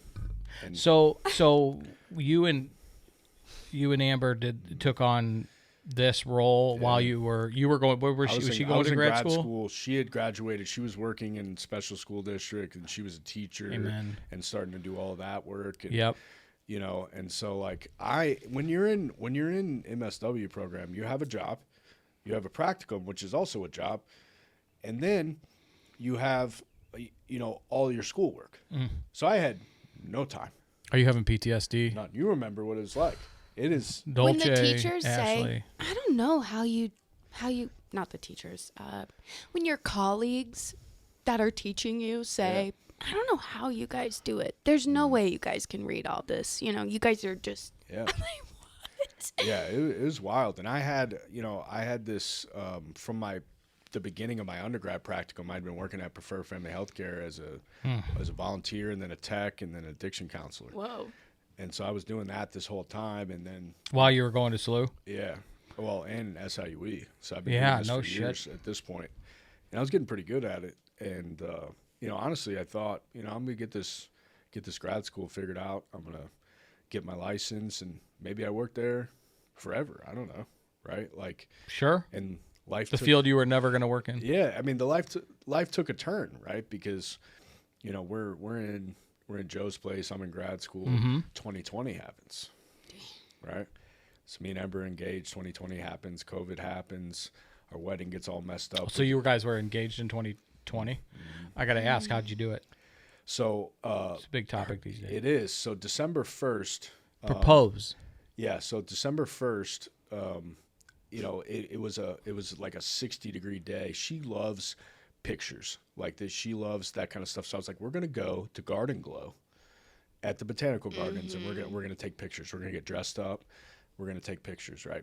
So I told all my friends what we were doing. So they came. There's a GoPro. Nice. The code word was like use the flash. When I was gonna do it. I Wow. didn't know where I was gonna do it. Well done. There's this gazebo there for Garden Glow, and I was like, this is it. This is it. And so I proposed right there. Oh. So you had she wasn't amazing. Was she surprised? She was very surprised. Because if I told Ashley I was taking her to the fucking Garden Glow, she knew something was up. Like I'm not going. Yeah, she had no clue. Yeah, Got she had no clue. She I was so ambushed. surprised. Ash on the steps of church because I figured she wouldn't say no in God's house. There you go. I needed all the Yeah. help I could get, Matt. Yeah, no, I Well done. Yours was beautiful. I was pretty stoked about it. But yeah, like life. Did she? I mean, she was just over the moon. I take Well, it. initially, if you see the video, I'm kneeling down and she's like, "Stand up! You're gonna get your pants fucking dirty." I'm screaming. That's awesome. Yeah, and so I like you know Amber. she the one. oh yeah, and then What are you tying your shoe? What the fuck are you Said doing? bow. I opened the ring and that I proudly picked out, and I was like, and she was like, "Oh, yeah," she was crying. Wow. Nice. It was great. So then COVID hits. COVID hits. We're locked in with the kids. Oh boy. That was the whole thing. I'm trying to finish school. I purposely did not do online school because I really needed to be there. Literally. I'd figured out that like what I had to do was be there every day, no matter what. And so finishing online was tough, but they eventually brought us back into some classes and we were able to do it. But yeah, that was hard, and we're engaged on top of it. We had to move our date a couple times. Life was kind of crazy. Sure. But at the same time, like at that point, I had such a support system that, it was like, I know it's going to be okay. Yeah, man. COVID was so hard on the us's in this yeah. community. Yeah, it was wild. So we're gonna double you up. Chaz, we're gonna go on to have needed to hear that. But before we do, this is you Oh my would- God. What? Sorry. You were just having a hard time getting that sentence out. Oh. Sorry. Wow. Yeah, that's all right. Thanks for pointing it out. No. You listening. asked why. I said, oh my God. Sure, I did. Thanks for answering. Before we segue to needed to hear that, tell us how Learn to Live came about. Oh, yeah. And then I do want to spend some time talking about the program. He can wait in the parking lot for a little bit. No, it's all good. We love Chaz, but yeah. So Learn to Live was honestly kind of a dream. I came to St. Louis and, there's some sober houses here, but there's not really like the community that I got sober in. Sure. And so I think a lot of people that get sober have dreams of starting a sober house or whatever, doing something like that, and it doesn't really happen. So it was kind of a pipe dream for a while. And, I was getting towards the tail end of my master's program. I get furloughed from my stable job at the treatment center. And and I'm like, I'm going to try my own thing, and The American dream. I start looking at houses. I want something close enough to St. Louis where we could come, but far enough away where the guys can be kind of out of the hustle and bustle. Sure. And so in 2020, we bought a bed and breakfast in Herman, Missouri. Oh my God, sorry. I love Herman, Missouri. It's- Which bed and breakfast? So it was called the Stone Giraffe. Oh. I stayed in the dollhouse. Oh, the dollhouse is cool. There's 150 of them. Sure. Oh, really? There's so many. In one Airbnbs. taxi? Yeah. That one lady? That one lady. Nice. Linda's lift? Lift you up rides. Yeah. She's great. We actually used her for a while until we could afford a car. She would take us screaming. to yoga. No, yeah, she's awesome. She's wonderful. You can't get a ride anywhere at 10 a.m. in Herman. Good to know. Everybody's at church. But yeah, we just, I just took a swing. Wait, I love that. And, That's a beautiful. I mean, the house was, I looked at a couple other ones. Like, I didn't even Sure. want to go look at the house because I wanted this other one in St. Genevieve that was like, it was like really cool. It had a helipad and a bunch of stuff. And Amber was like, you need to go look at this one. And so I went and looked at it. I mean, it was unbelievable. It was perfect. Right. And so I immediately asked, a couple people that I had been in the trenches with that preferred to come join me in this crazy venture. Yep. And they both decided to leave their stable jobs and come help me do it. Shout out Dave O'Neill and Taylor Stewart. And Taylor's who I met. yeah, who you All met. right. She's a real one. And we just start meeting in my living room at Joe's place and writing curriculum and figuring it out and driving out there. And I would go out there on the weekends and do stuff to the house and come back. And When did you buy it? we bought it in October 2020 and we opened in January 21. Damn. Okay. Wow. Yeah. That's 3 months. Very quick. Yeah, well, I mean, in order to get everything up to snuff for MoCrisp, for it to be, and that's like the NARR affiliate of Missouri National Association for Recovery Residences. So we were working on that. How are we going to structure it? Yeah. Right. Like one of the things I wanted to have was like, like not just have like a nice house or whatever, but like have some programming in there that allowed people to just like learn how to live differently. Like how do you go about life and set your life up in such a way where you get to, don't make all the mistakes that I did, once I started following my passion, everything worked out. Right? How did the name come about? It's in the big book. But it's something I used to tell guys I would work with in the 12-step program that I'm a member of. And I would say, man, you just got to learn to live differently, right? Like we used to live this way, and now we have to live a different way. And it just kind of was very organic. The tree logo. Yeah. It has 12 sections of it. Okay. Like the 12 steps. Okay. I'm a 12-step guy. We created something that was a cool place where guys could come after treatment and really live those next 6 to 12 months and really put themselves in a position to succeed. And you guys offer, it's not just a sober living. You guys have clinical. So now we have a clinical office. So the guys do intensive outpatient. They do an immersion curriculum that is very skills based. It's one-on-one. It's like the Wisen House. Learn to live is not, you need to do this because I said so, because that doesn't work for people like us. It's very much like you're going to get... Zoe doesn't like to be told what to do or bossed around either. Yeah, I mean, it's just ineffective. You can't boss someone around because you can't make someone choose to do something they don't want to do. No, what we call it is manufacture willingness, right? So like we love them till they love themselves. And most of the guys that we get have been in treatment a bunch of times. Like you had mentioned that earlier. That's just it. But they haven't. Like here's the gap. Yeah, and we see a lot of psychosis these days. We see a lot of guys with attachment issues that are used to getting kicked out of places, and we serve this community of guys that would be considered either chronically difficult or chronic relapsers. What I love about it too is the tragedy is a lot of them have been given up on by a lot of people, but not you guys. So how many staff do you have now? So we have 11 staff. Nice. Started with 3, and we do a lot of heavy family work. The family is involved from day one. Family support groups, check-in calls, team meetings every single month. Family therapy now. That we have more clinical offerings. So I think, as I talked about in my own story, how impactful the family work was in my own story. Like until my family got educated, they didn't understand the disease I had, and until they got some support, they didn't understand how to help me. Would you say that the many or maybe even the majority of the first calls you're getting are from family moms? Yeah, moms almost exclusively. I bring this up, and this is just, it's so relevant because, and Zoe, this, when we created Underground, I've had a lot of the moms I've met there on here. We created community and space, and was like, God, you're gonna fill it with addicts and some loved ones, but we never would have been able to draw it up to a lot of these moms that have found home and safe space here. And I'm a dot connector. If I do anything average to slightly above, is that I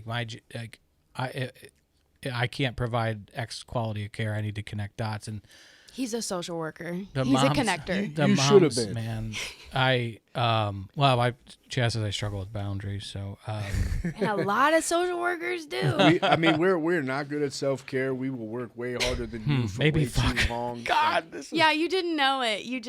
You have the heart of a social worker, for sure. I just like money too much. I know I don't. I'm trying to get that. I'm trying to beat that. My wife certainly has a interesting relationship with money. Like, she doesn't care about it.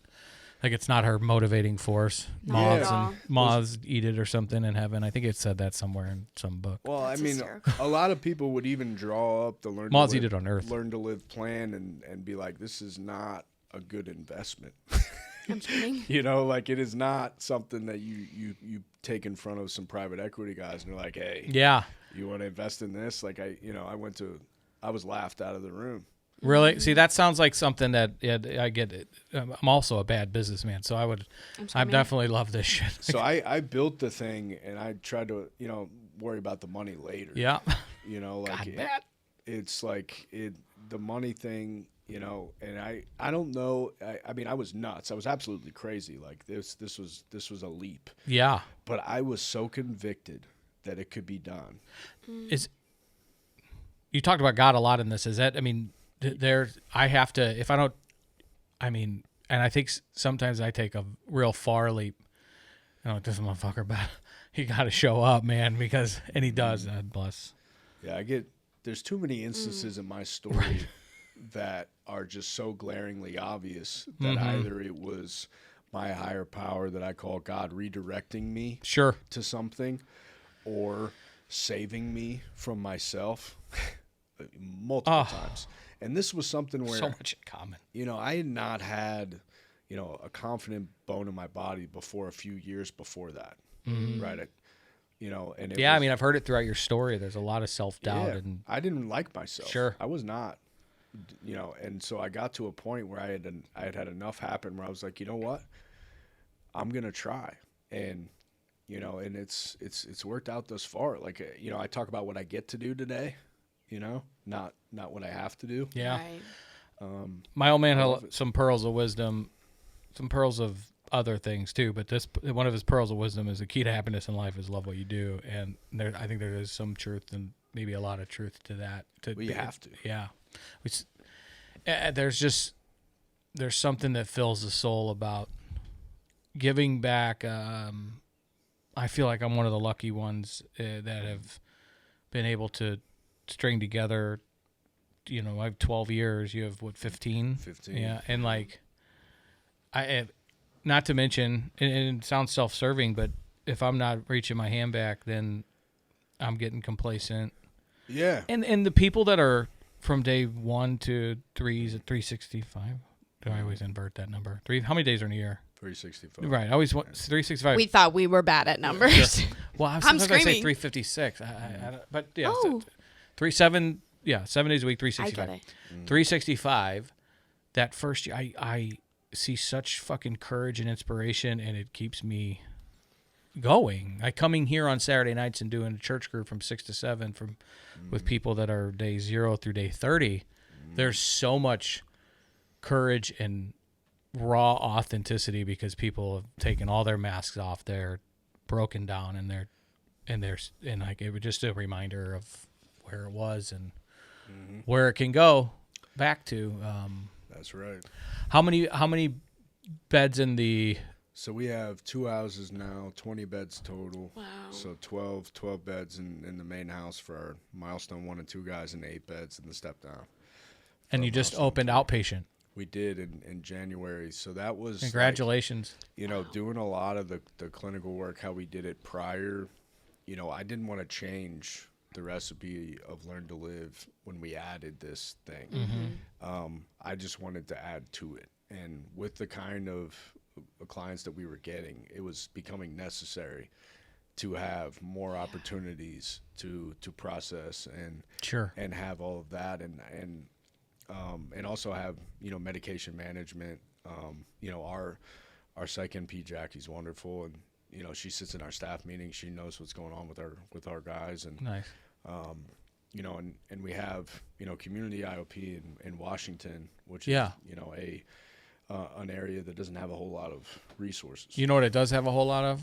Fucking addicts and meth and all that. I mean, at Franklin County, I've had a lot of.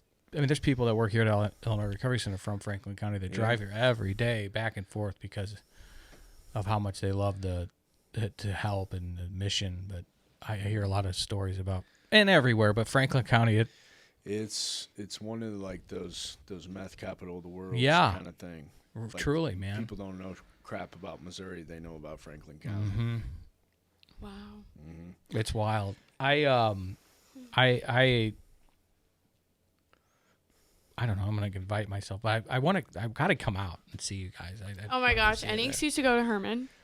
It's literally so gorgeous. Come on out. I'm touring our friend tomorrow, Miss Wiseman. Really? Yeah. Oh, Julie. Yeah. She is so. She's wonderful. So she's coming out tomorrow. But yeah, all you gotta do is Tell her ask. I said hey. She's the Energizer Bunny, man. She seems on fire for this. She's been thing. leading a really strong group of moms. I got shushed by her last week. Oh, really? Because they have their group Yeah. right by where the pizza is. Mm-hmm. And I was singing over Charlie because Charlie was demanding me to look at him. And I said, made a song. And then Julie said, Zoe, please keep it down. We have like a lot of new people. And like one of them is crying. So you have to. Yeah. And I was like, boo. Yeah. And then we giggled. And I said, you can't laugh out here. They're going to hear you. Julie don't play. She's so funny. That's awesome that she's coming out. I love that. Yeah, I mean, I love to show people. It's one of those things that it's hard to kind of get a feel for until you've seen it. Sure. But it's it's pretty cool, man. Like it's we started out as like a pretty structured sober living, and now it's what I always wanted it to be. Wow. I it's so awesome. Somebody that's chased, like, being in this space feels like a dream come true to me, but it's not like something I dreamt about when I was until I started a podcast in 2020. I was still, and I have civilian jobs out there, if you want to call it that, but and I get a satisfaction if we do well at those jobs, but it just doesn't even fucking compare to seeing somebody change their life and the transformation. And when we show them pictures, and we show them and their smile back, and you show them pictures from day 1 to day 30, and then those 1 year parties and those 1 year celebrations. And that, I mean, every Wednesday night at Underground, we start with celebrations, and people will say, I got 6 months, or I got 10 days, or I got, and it's like the highlight. And to be a part of it and have a front row seat, I mean, I can only imagine the soul that just gets filled up inside you, man. I mean, it's one of those things where it's like it's incredible. It fills your cup and incredibly hard at all at the same time, because we keep guys for a long time. Yeah. And so 12 months or I mean, it could be it's longer in some cases, right? Like we tell the families up front, if it's a case of methamphetamine, like that brain reset doesn't happen until 18 months. Yeah, we talked about that at dinner. That you had said a shelf life, of it's wild. Yeah, I mean, we've had guys, we talk about slower is faster, and we talk about trying to meet these guys where they're at. And for a while, there's some hot messes in there, and you can see why some of these guys would get removed from other programs. But to see the light come on. We had a guy that really taught me all of that stuff. And, at a year, a lot changed for him. And at 18 months, he was almost unrecognizable. He works for us now, and he was probably one of the most difficult clients we ever had. And lovable. And lovable. And I loved his grandparents, and I watched him give a eulogy at his grandpa's funeral. Wow. That he would have never been able to Would have never been able to do. But he was up there. Oh, man, that just gave me the fucking Holy Spirit. That's the stuff. Yeah. You know what I mean? Like we see a lot of failures in this deal, failures, right? Like return to uses, relapses. Yeah. We talked about the funerals that we go to, that kind of stuff earlier. But, it's those moments where you get to see that kind of stuff happen. It's the light shining through the fucking darkness, man. It is. And the ones that don't make it, it makes us work even harder to keep their light shining, because, this thing doesn't, it takes a lot of us, and you meet, fall in love with, and then you will lose people in this space. Mm-hmm. Your black suit gets some use. Mm-hmm. And right when you walk in to Learn to Live, there's pictures of the guys we've lost, 6 of them. Amen, man. I got to come see you guys. We have a lot of work to do, Matt. I'm so grateful for you. We gotta get you a show or something on this network. We've been talking about that behind the scenes, but we'll figure it out. Well, we'll figure it out. I think you know me well enough to know now that all I'm about doing is just helping people and really, like, if it has nothing to do with Learn to Live, it's mostly what I'm doing now. Right. I'm connecting people to other people, helping people find therapists, helping people find family support groups, sending people to the underground. Well, you said you're going to a place in Florida that you've worked and sent a lot of people to that's like trauma based. Grief. Yeah, It's so not necessarily SUD. You know, I've and they serve SUD clients, but I've toured, you know, hundreds of programs around the country, and I'm interested in finding the program that's right for your loved one or you or whoever it might be, and bringing people here to see, you know, the great stuff that we have going on here in St. Louis, because we have a great recovery community here. We have some great people here. And it's, you know, for a lot of people, you know, they would never know, they would never think, right? And you know, so I just try to, like you said, be a connector. I hear that. And you know, You gotta help us with our we got a lot of bridges I think we can build together, man. I appreciate you so much. Consider you a brother, and I just love the work you're doing, and it's fucking inspiring. I've described you to Zoe. She's like, "Tell me about Matt." I go, "He's just a fucking trailblazer." I don't. That is what he said. I'm like, And he's right. Now I know. Now I know. And to get sober at 20 is like, I look at that. It took me to 30.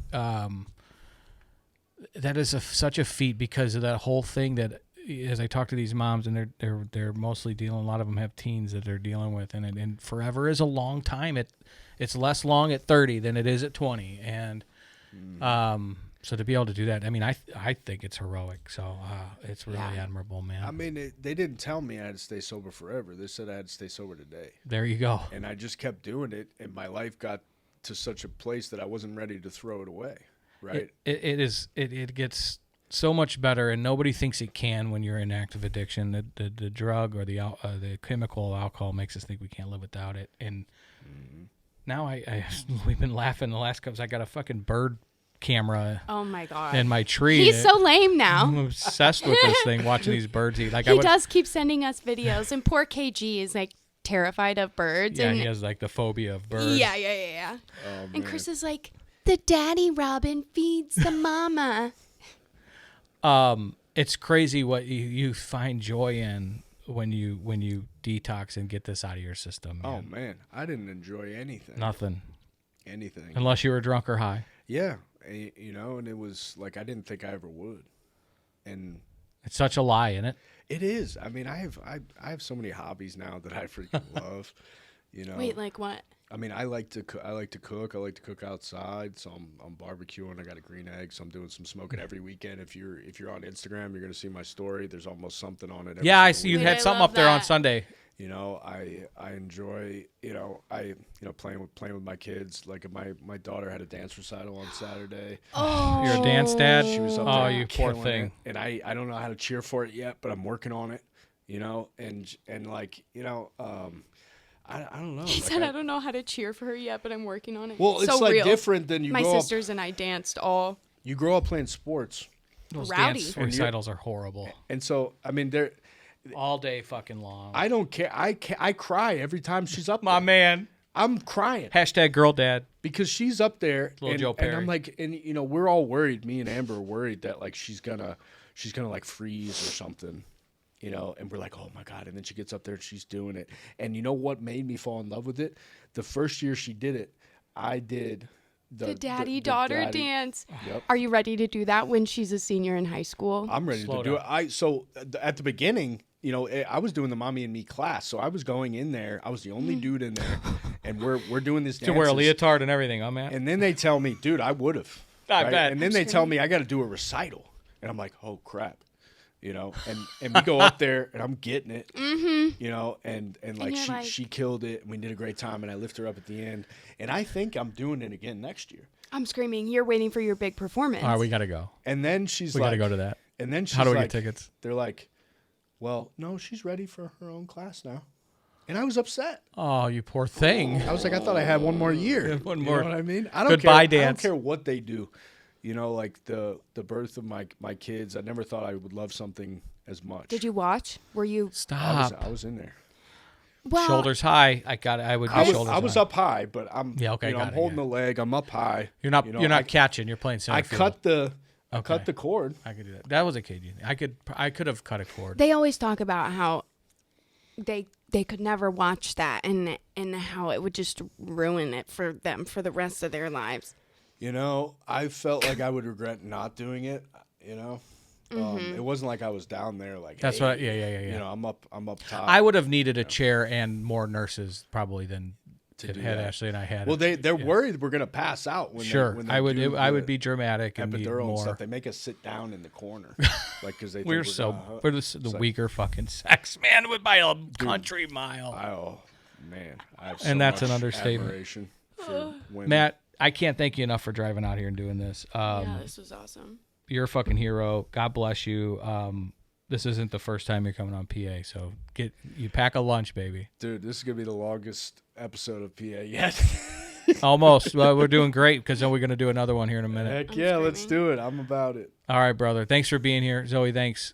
Let us pray. Yeah. I'll react if I had to. Put some things in the past too, and don't let them distract you, but react if you have to. Yeah. I'll react if I had to. Put some things in the past too, and don't let them distract you, but react if you have to. Yeah. React if you have to. Yeah. Don't know the time, yeah. Just know that I'm, yeah, one of a kind, yeah. What's on your mind, yeah. We're hard to find,